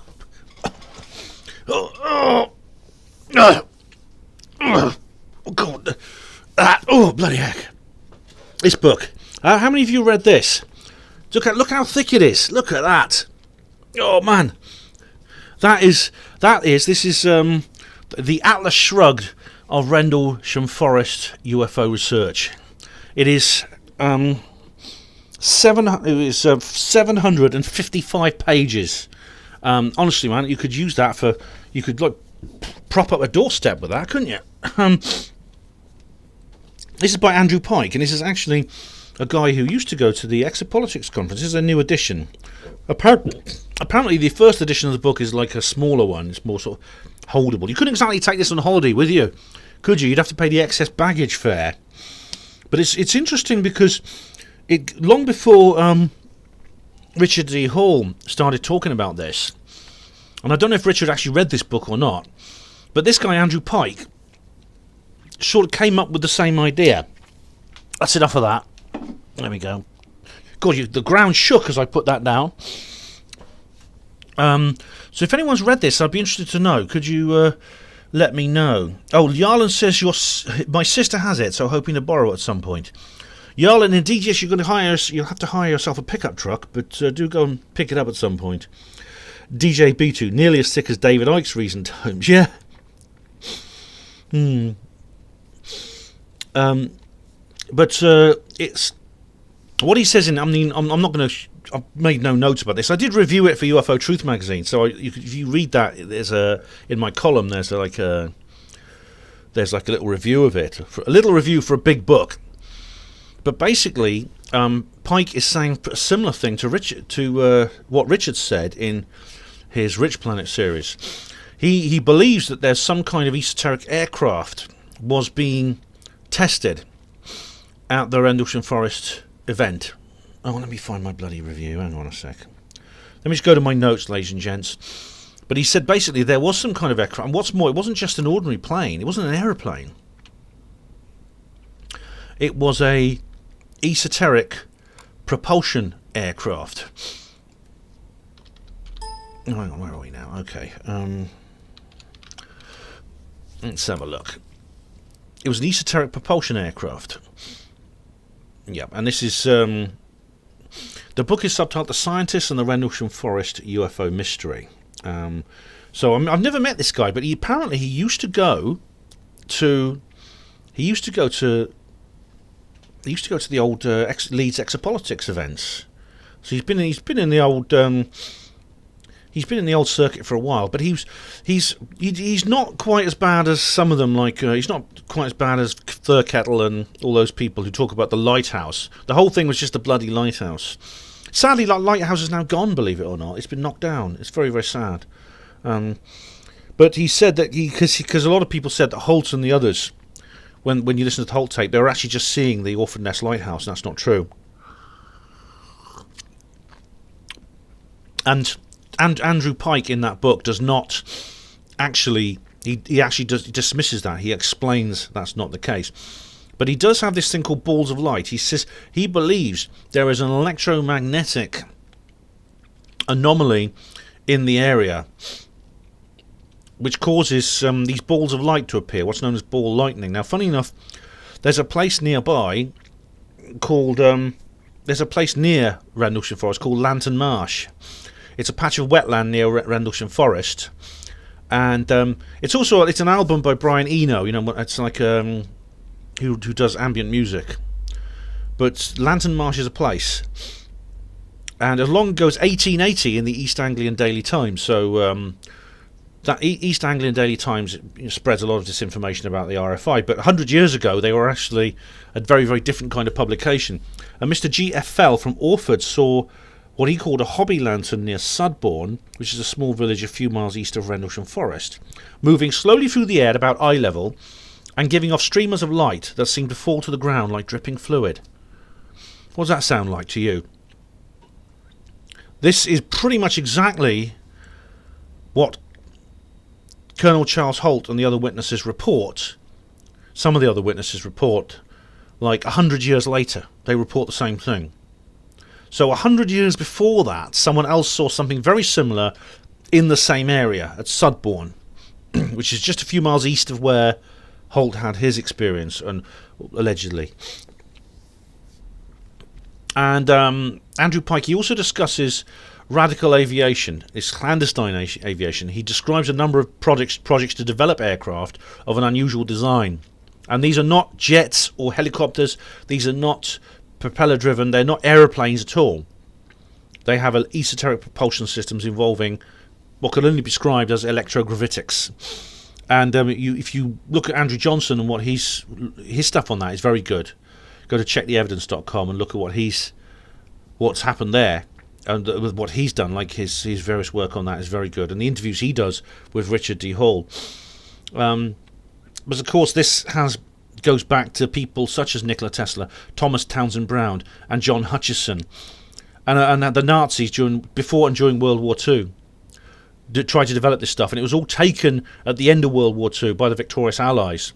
They basically stole it and took it back and continued to develop it, sometimes with the help of the same personnel, such as SS General Hans Kammler, who apparently disappeared at the end of World War II, but appears to he was actually moved to the United States and went under given a fake identity.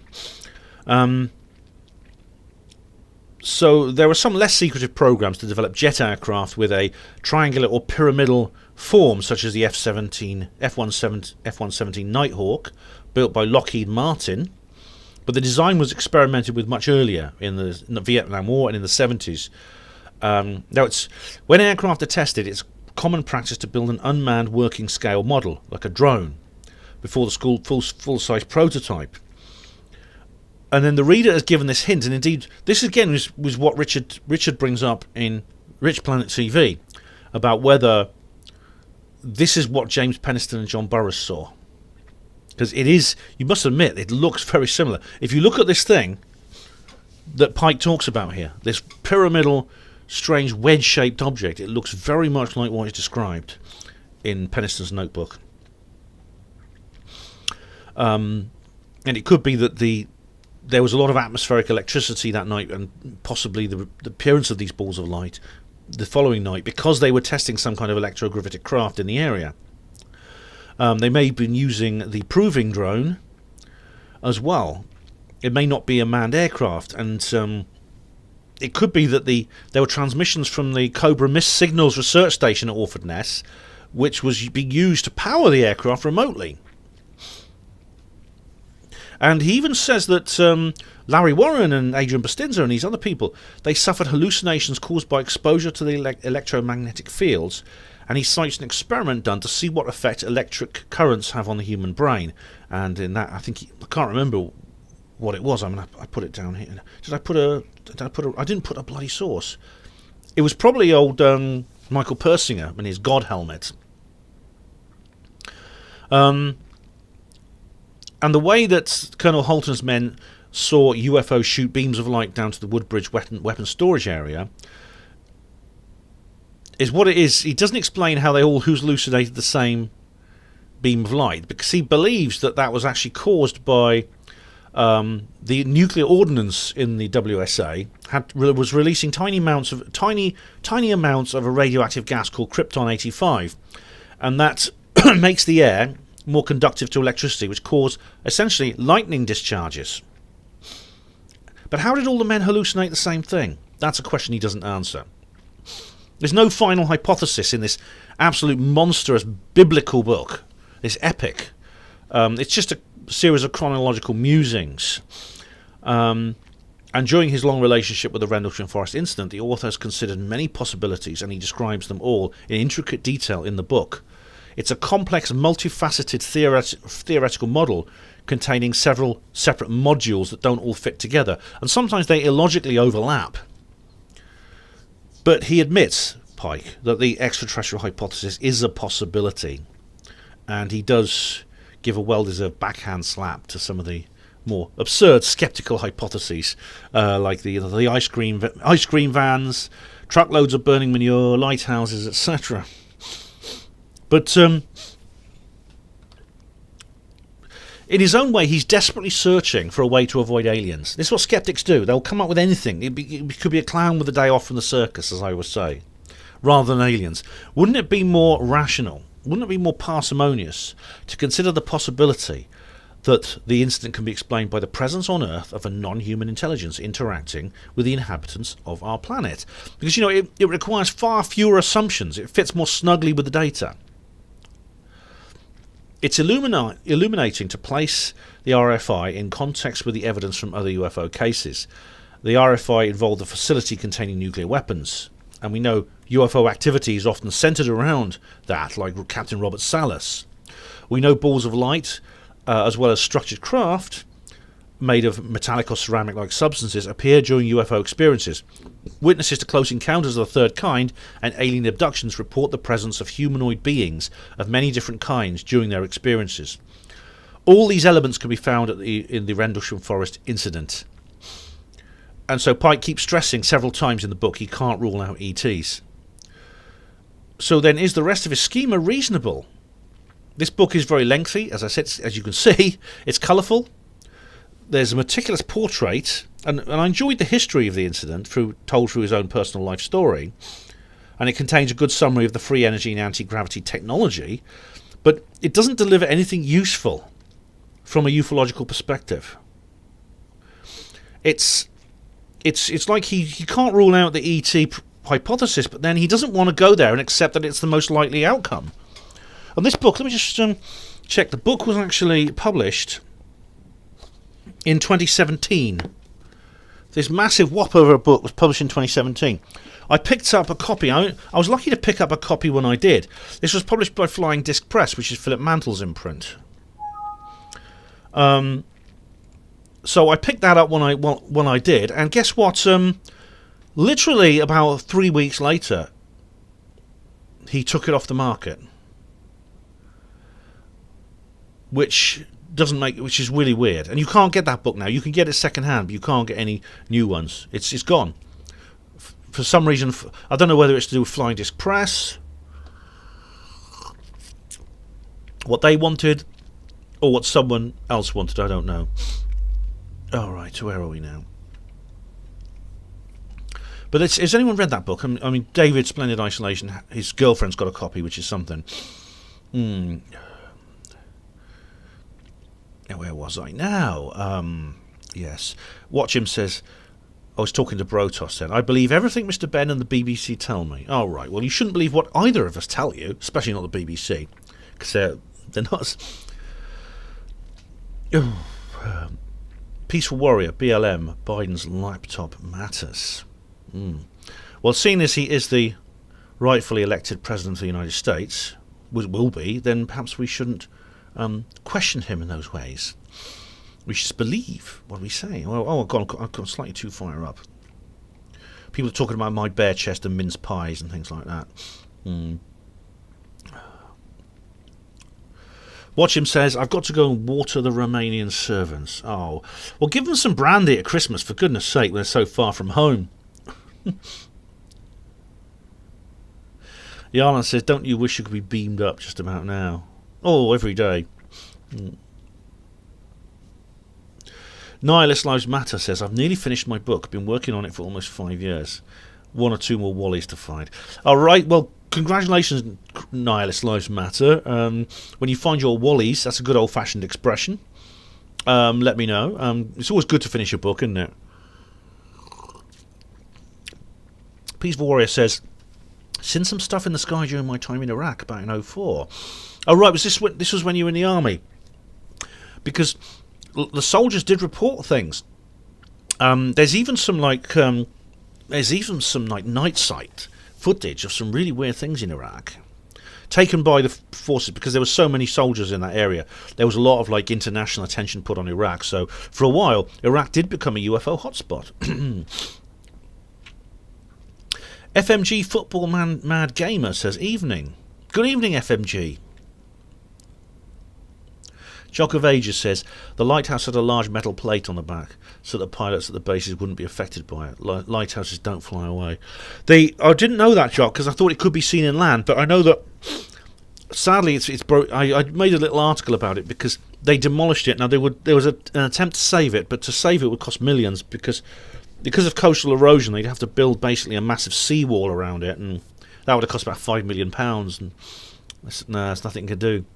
David says, Ben, do you subscribe to the Valet-Keel interpretation that the phenomenon is of the same source as previous paranormal manifestations, that it materialises based on the culture of the area? In some of the cases, yes, David. I've read the Mothman prophecies, and there's a good documentary that's just come out about that. So, but that doesn't. I don't think all UFO events fit into that particular thesis, but some of them do. The Men in Black thing is very interesting. It seems to be a part of that because it was actually Keel who popularised the Men in Black, because he was talking about Men in Black all the time in his work because he'd been researching this. But the Men in Black go back much further. In fact, there are Men in Black type figures that appear throughout history and mythology, even. For example, prehistoric Africa and places like that. The beasts of the terrible blanket that Credo Mutwa talks about. Watch him says, I'm on Deborah Hatzmar's chat as well. Good times. Oh, well, I wish Deborah luck. I do. Deborah's all right. I mean, we've made up. We had a little, like I said, we had a personal falling out, like the one I had with Andrew Johnson. But we made up. I saw her in Hull. It was nice to catch up with her again. It was. Tony Wallace says the lighthouse at Orford was special. It could take off and fly over the forest. There's that T-shirt, the T-shirt with the flying lighthouse, I want to believe. I wish I'd picked one of those up. I got a picture of it because Colin Wolford bought one. Because we went to this Fortean Times event thing. It was the London Fortean Society. And they had old, who was it doing the speech? It was a guy, he was just reeling out the ridiculous Thirkettle crap, which is where all this comes from. Vince Thirkettle and the other guy, the astronomer, whose name will come to me in a minute. And it's just total nonsense. Yet this is what was promoted everywhere. E.T. says, watch him says, I enjoy Philip Kinsella. Oh, right, the Kinsellas. I haven't seen the Kinsellas for a while. I used to meet them at High Wycombe, but the High Wycombe group has disbanded, sadly. E.T. says, did anyone notice the World Economic Forum tweet about mining the moon for gold and nations should not fight over it but agree a fair share? I didn't. I should actually follow those guys because, the things they say, they sometimes come out with some things that really give you an insight into what's going on. Following doesn't mean you support what people or you even like people. I have hate follows. There's some people I follow on Twitter I can't stand, but you often learn an awful lot.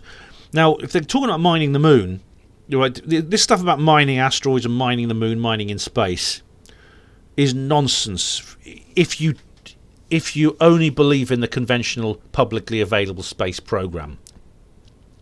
Why?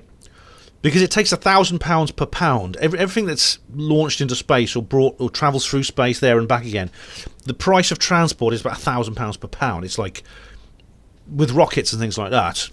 It would never be economical. It would cost so much to get rockets up there, to dig up the material, especially if it's either manned missions with astronauts, with human miners going up there, Bruce Willis style, to dig up these things and bring them back. that amount of money would be way more than the minerals would actually be worth once you've got to sell them on Earth.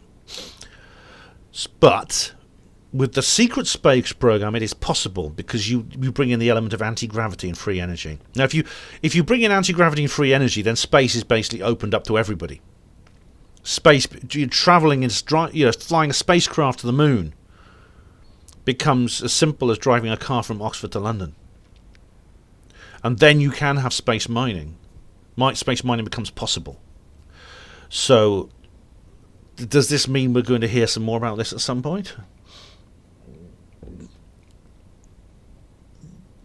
Delius LB says, evening. Good evening. Yarlan Zay says, ice cream van? Incredulous question marks.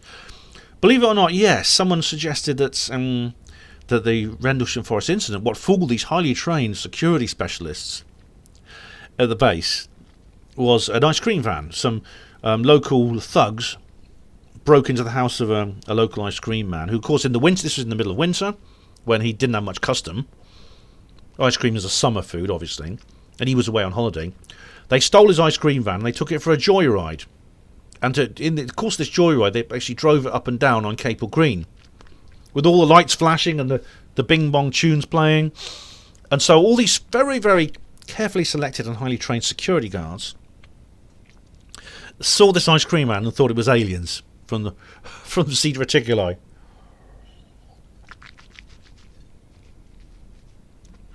Honestly, you know you're onto a good thing when the skeptic explanations become more insane than anything you could come up with.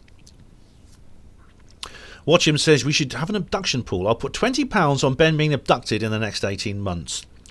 Right, Russell, can you arrange that? Russell Russell is going to try and sort it out, and he'll be able to see what you're doing, and he'll favour the one he wants to win the pot. And he'll abduct me on the date that the person chooses that he likes. So be nice to Russell, and he'll abduct me on that particular date, so you win the pot. E.T. says China has just landed on the moon. They have yet again, yes. That's their third successful landing, I think. There's been several other attempted landings on the moon. India tried to land a craft on it, so did Israel. Both failed at the last minute. I wonder why.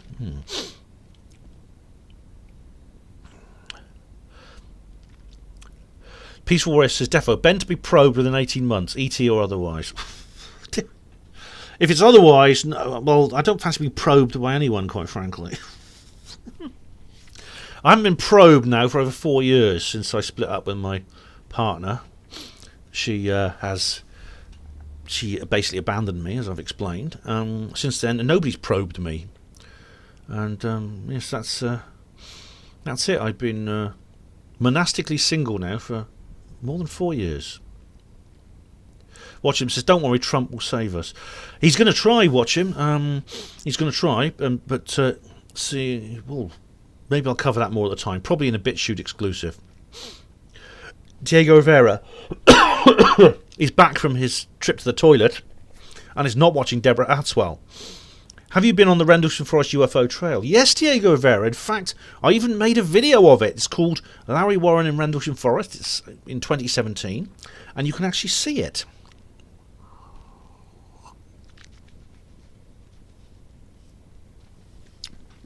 David Schultz brings up something very interesting. US Navy patent describes EM drive as electromagnetic for flying triangle craft. Black source blacklisted news. I saw that, David. That is really amazing. People will claim that that's actually fake in some way. I don't really see. It seems to be properly formatted. Hello, Delis LB. Good evening.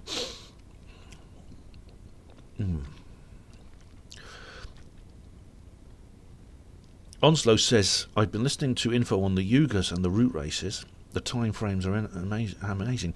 Yep, 2025, Onslow. I'll be doing a special then. That's quite a long way to go, but I might as well prepare in advance. The Kali Yuga ends. And, well, something else begins. The Satya Yuga. Yeah. Yarn say, we're watching The Matrix and noticed the craft when they picked up Neo after the red pill had 3 lights in a triangle. I don't remember that, Yarlan, but I mean, I should rewatch The Matrix at some point because it's very good, yeah.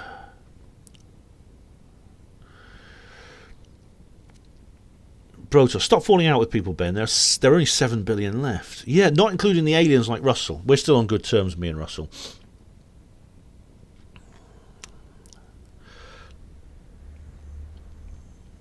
David UK says, did you listen to the 3 David Jacobs interviews on the last Art Bell show before he died? What are you making of this invasion theory that there are many hybrids in our society blending in? I did listen to at least one of those, David, and I wasn't sure I'm not sure what to make of it. I'm not, because Jacobs is like really interesting. He's written a really interesting book. I'm not really sure. Watch him says, Brotos, in the name of Jenny Randall's handles. Richard D. Hall's balls and Jenny Randall's handles. I'll have to remember these things because they're so witty. Where are we now? Nihilus. Human space miners, says Nihilus. There could be miners in space, but there's no point. I mean, whatever you see in science fiction with these rockets taking off with their loads of ore bound for Earth, if all you have is rockets, there's no point. You could never do it.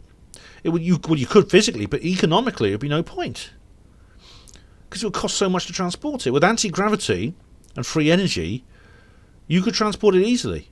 It would be as easy as mining on Earth, and you could literally have mines on the moon or on the planets or anywhere else you wanted them. Asteroids and things, yeah. Oh.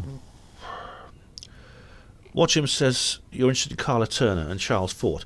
Carla Turner's very interesting. She died now, sadly, but her work on abductions was brilliant.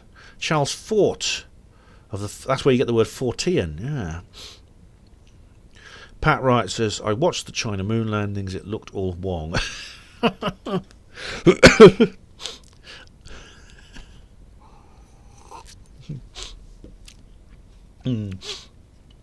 As in Fortean, yes. Diego Rivera says the Rendlesham spaceship on the trail looks very primitive. Well, it's known as the lemon squeezer. It's an image that was concocted actually by the Forestry Commission, and an artist was commissioned to design it. It's a big metallic cast iron kind of thing, and it doesn't actually look like a spaceship. It doesn't look like anything that the witnesses described. I have seen it. It's quite fun. I mean, there's a couple of photos of me standing beside it. It's Pat Wright says no minors in space. You have to be 18 plus. Oh, minors. Yeah, spelled M-I-N-O-R. Very funny. Well, according to General Shed and indeed several other people like the Stephanie Ralph and her husband, there are children on Mars.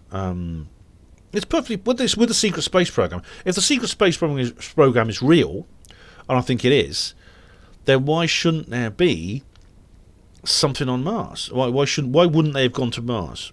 Why wouldn't they have used this technology, that's the breakaway civilization, as Richard Dolan calls it, to travel all over the universe? David Schultz says, Ben, do you think that the powers will be pulled the card Project Bluebeam on the will pull the card Project Bluebeam on the masses? David, I don't know. It could be they will resort to the fake alien invasion scenario, which I've talked about. Indeed, if you read Roswell Rising, a novel of disclosure, available at all good bookshops now. Shameless plug. You'll know that in the book, of course, that's what actually happens. They fake an alien invasion. Now, what happens next? We'll have to read the book to find out. Just £10 at all good bookshops now. But, you see, it's obvious the Illuminati are going for the final push. They're pushing the deep state, whatever they call them. They are going for, like, they're playing the last card, as Carol Rosin called it. Now, I always assumed it would be something like a fake alien invasion or a global war or something like that, and what we've had instead is something far less obtrusive and dramatic. A little virus. It seems to be that this virus, as far as I can tell, this little virus, this coronavirus, appears to be the method they're using. I mean, what have they done to us across the world over the last 12 months that they couldn't have done with a fake alien invasion? They've taken control of society. They've imposed curfews. They're hyper-regulating the private sector. They're imposing such regulations on the economy that small businesses can't survive. They have complete control, and they're shutting borders. They're preventing travel. If fake spaceships started flying in the sky, what could they do? What can they do with that? They haven't done with this. Protos, what about Russ Abbott? I don't know. Woody Black says, so potentially there are cats on Mars. There could be. I don't know. Diego Rivera says, why would you send child slaves to Mars? They would be useless. I don't know. I mean, there was an ex-CIA guy. What's his name? He was actually on with Alex Jones. He was doing a show with Alex Jones, and Alex desperately tries to shut him up. Because I did a video about this. Because Alex doesn't want to be associated with this sort of stuff, because he's kind of he doesn't like the idea that he's like a conspiracy theorist. He doesn't want to sound too nuts.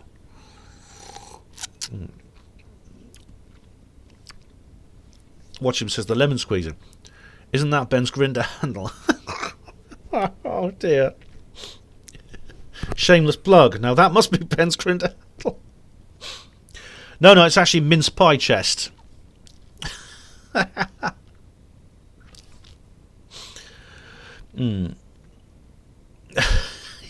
I'm not even going to read that stuff. That's rude. That's rude.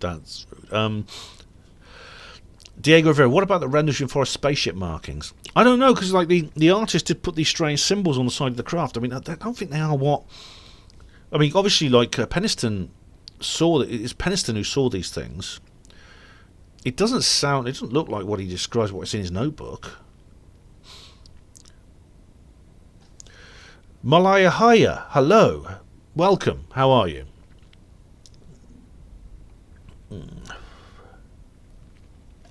David says, Ben, all three of these Jacobs interviews with Art are on YouTube now. The last was added yesterday if you're interested. Thanks very much, David. I will check out the last one. I will, or the others. I saw one of them. Brotos, why call it a spaceship? No, it is a sculpture, Brotos. That's all it is. It's a sculpture made out of some kind of... it looks like some kind of steel cast. And it doesn't really look like anything that associated with this. Watch him says, good times, bad times. You know, I've had my share. Oh, I think this is song lyrics here. Woody Black says, BitChute has a lot of Art Bell vids. I know, Woody. I checked them out as well. I had to approve your comment mentioning BitChute, which you're not allowed to do. It's forbidden.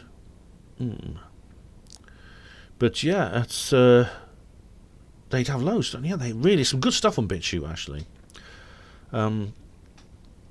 Some of my videos some of my interviews with other people have ended up on BitChute, like some of my Kev Baker Show interviews, and some of the ones I've done on other channels, like some of the videos, the interviews I did with Project Camelot are on there.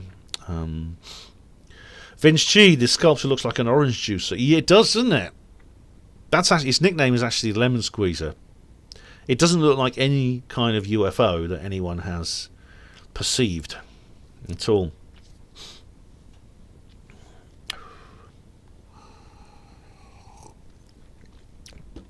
Anyway, gents and ladies, I think let's check. I've just covered everything. Oh,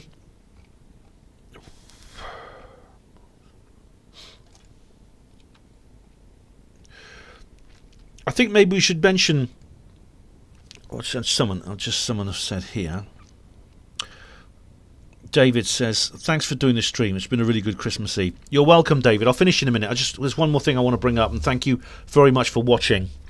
E.T. says, was the Rendlesham craft caught on ground radar? I've read one book that says it was. Others say it wasn't. Yeah, it was indeed. In fact, there were several strange radar events before the issue. I think it was Nick Redfern who talks about the one on Christmas Eve. There was a radar alert on Christmas Eve, which appears to be something connected to this, and I believe there were some sightings as well. Diego Rivera says the Rendlesham spaceship was small. How big would the aliens be? Well, they're described by Larry Warren as, and he describes them quite well, and it's in Left to Eastgate. I can't remember exactly what it was. Peaceful Warrior, whatever happened to Rick Astley? Says Peaceful Warrior. Who gives a damn? As long as he's not singing, I don't care. Brotos says there's no way to connect the radar logs to the light seen in the forest. Fact. Technically, that's true. It could be something completely unrelated.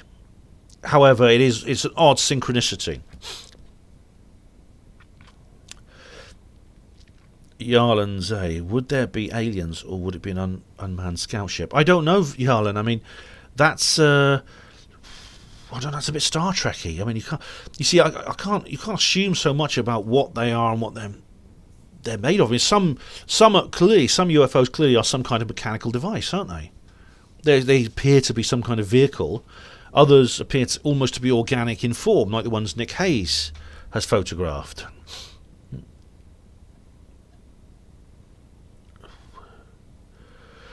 David Schultz says the virus Wuhan Wiggle is an MK Ultra on the masses on the gram scale. Yeah, thanks.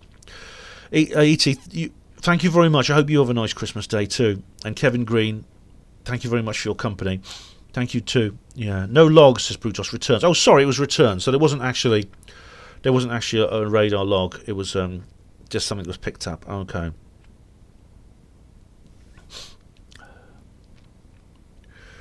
BitChute. It's a bit harsh, Ben. Rick had a couple of decent songs. Shit songs, good voice, says Brotos. I would say shit voice, shit songs. Sorry, but I agree with Bill Hicks when it comes to Rick Astley. The thing is, his voice was actually Kylie Minogue's modulated anyway. I mean, I'm showing my age now, aren't I? Yeah. Watch Him says there's no way to connect the toilet logs to any fallen tree in the forest. You guys are in good form tonight. I really don't want to end this live stream just yet. Pat Wright says, I first saw you on the controversial channel with Theo Chalmers or Alex G. Thanks, Ben.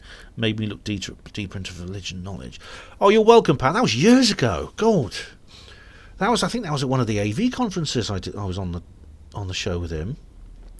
Now, do you want to know? It's something a bit strange. I will stay for a bit, Peaceful Warrior, because there's something else I want to bring up with you. Alan Godfrey. I've just been talking to him on Facebook, actually. You do know what happened with Alan Godfrey. Now, Alan Godfrey was a policeman, and he had some weird experiences. And these happened just a few months before the RFI. There was two events, actually. Let's just check them out. PC. I've got his book, and I should read it at some point. I've got his book. It's taken him so long to read.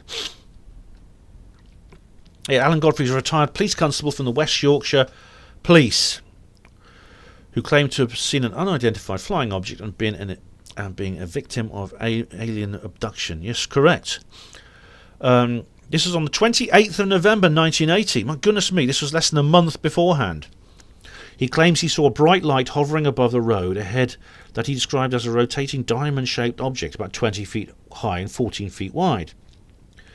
His radio wouldn't work in his patrol car, and the object suddenly vanished. He found himself 30 yards further down the road. He then, as is often the case with abductees, experienced missing time of about 25 minutes. He also suffered strange injuries.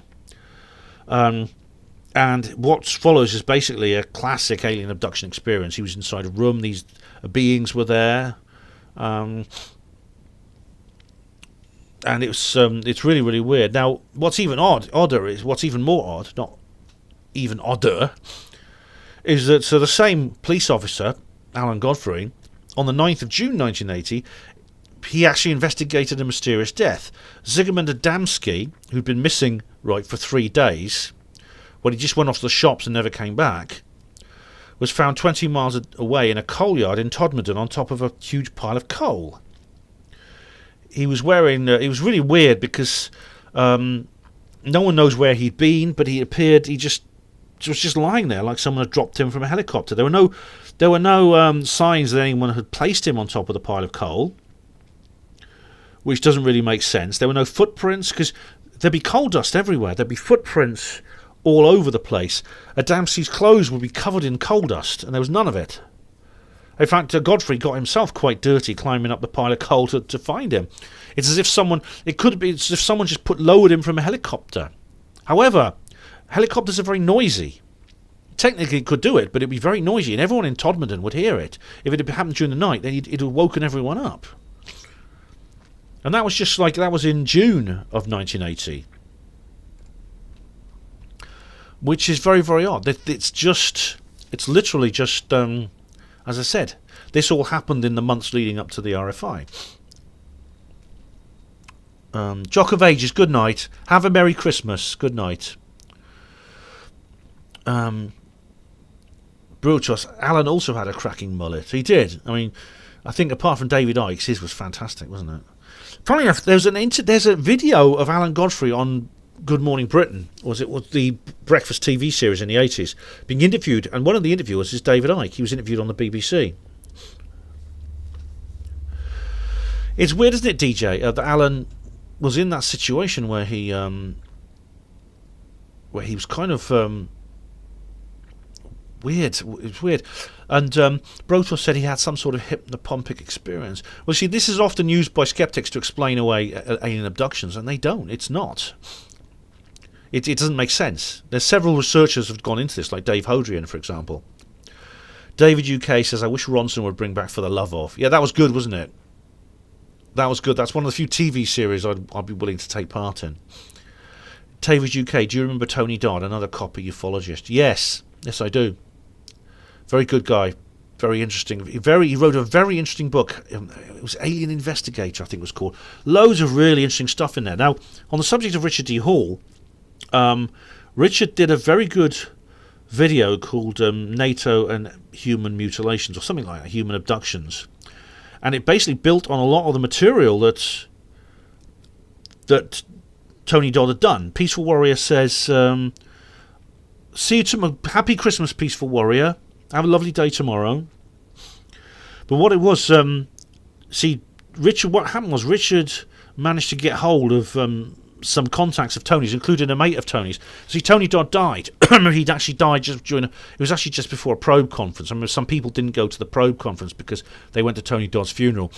But he had a number of contacts, including some colleagues, and Richard had actually interviewed one of his colleagues, this Welsh guy. And they had a mate of theirs. A mate of theirs was very interesting indeed. And in fact, Tony refers to this friend in his book. And this guy claimed to have been in special forces and was dealing with basically aliens and alien abductions. And sometimes they kill people and things like this. It's a very disturbing story, but it's frightening. I tell you, really frightening. But the evidence for it is there. And Richard actually eventually managed to get an interview with this guy, this mate of Tony Dodd's. And do watch it. The UFOs and NATO, I think it's called. But it's on Rich Planet TV. It's really, really good. Do check it out. Happy Christmas. Totus Tuus. You saw a UFO? Oh, it's... sorry, David Schultz. Are you leaving, David? Sorry. Do you say, wish you best of holidays, see you later. Remember to check out I Drink Alone by George Thorogood. I will. Are you still with us? Are you leaving, David? But happy Christmas to you, Totus. You saw a UFO 2 weeks ago. It appeared as a star in the eastern sky about 7 a.m. All right, it seemed like a typical satellite, but this one did an enormous U-turn of what must have been a phenomenal velocity. I felt there were humans piloting this. Time travelers, humans piloting advanced craft, who knows? Perhaps this is what Brennan was referring to, as you reported in her Panmo Voice. All right, yeah, this is an article I recently put up on her Panmo Voice about John Brennan, the former CIA head, talking about UFOs. I'll be covering that on a future video, probably my next UFO disclosure video. But in the meantime, I was going to say, are you sure it wasn't a star? But then, if it's doing a U-turn at phenomenal velocity, it can't be a star and it can't be a satellite. But I don't know. You felt there were humans piloting it. It's hard to. How did you know that? Are you sure? It's hard to know. Watch him says, big up to the Bempton. Oh, the Bempton mystery, I think you're talking about, yeah. But that's interesting, Totus. Thanks for mentioning that. Happy Christmas, DJ. Merry Christmas, Yarlan. E.T. Yeah, Tony Dodd's book, Alien Investigator. Bloody good. I think that's what it's called. Bloody good book. And we've got some new people arriving. I'm going to end in a minute, actually. But we've got some... Oh, David Schultz is still here. Cool. But the Tigaton has just arrived. What happened to RDH? Well, he's started uploading again. He has uploaded again. He's not gone away. He's just been making his videos. He tends to make them like in a series, then post them. Unlike me, I tend to make them one at a time and I upload them when I make them. Richard makes like an entire series of videos and then uploads them really sort of all together. So he does nothing for... He appears to be doing nothing for a while because he's making the videos privately. And then he uploads them. Happy Christmas, Onslow. Peaceful Warrior says, please give us a heads up for the next UFO stream. We'll definitely be there. Peaceful Warrior, by all means. It may not be a live stream, but it will be a video where I will discuss John Brennan and Jaime Shed and all these other things. It probably will be my new year. I always start the year with a UFO disclosure video. It'll probably be that one. It'll probably come out the 1st of January. Or maybe New Year's Eve even. Have a Merry Christmas, Pat Riot. Watch him says Tony Topping made contact with his ex. Tony is writing a book which I hope to hear more of soon because I hope to interview him about it. Tony has he's actually relaunched his own radio show. So now if you want to hear more about Tony Topping, you can actually you can find out from the horse's mouth by listening to his radio show. By the way, Tony, if you're looking for a guest, I'll be happy to be on. Hey guys, we've been going for almost 2.25 hours, so I think we should call it a night. But Merry Christmas to all of you, and thanks for sharing your Christmas Eve evening with me. That's much appreciated. I hope I can compete with Deborah Hatswell, but if not, I hope you enjoyed Deborah's live stream. I might pop over there myself. Actually, when I've had a little another glass of wine. But thank you, all of you. Thank you, DJ B2, the Tigatron, David Schultz, Peaceful Warrior, Pat Riot, David Splendid Isolation, Totus, and Brotos, DJ B2, E.T., Tony Worrell, Yarlan Zay, Watch Him, He's Not One of Us, who I can see now for a change. Oh, your comments. I was going to go through your comments. Yeah, I'll just do those. Right. Malaya Hyla says, looking forward to it. Good man. David Schultz says, it's astounding. Time is fleeting.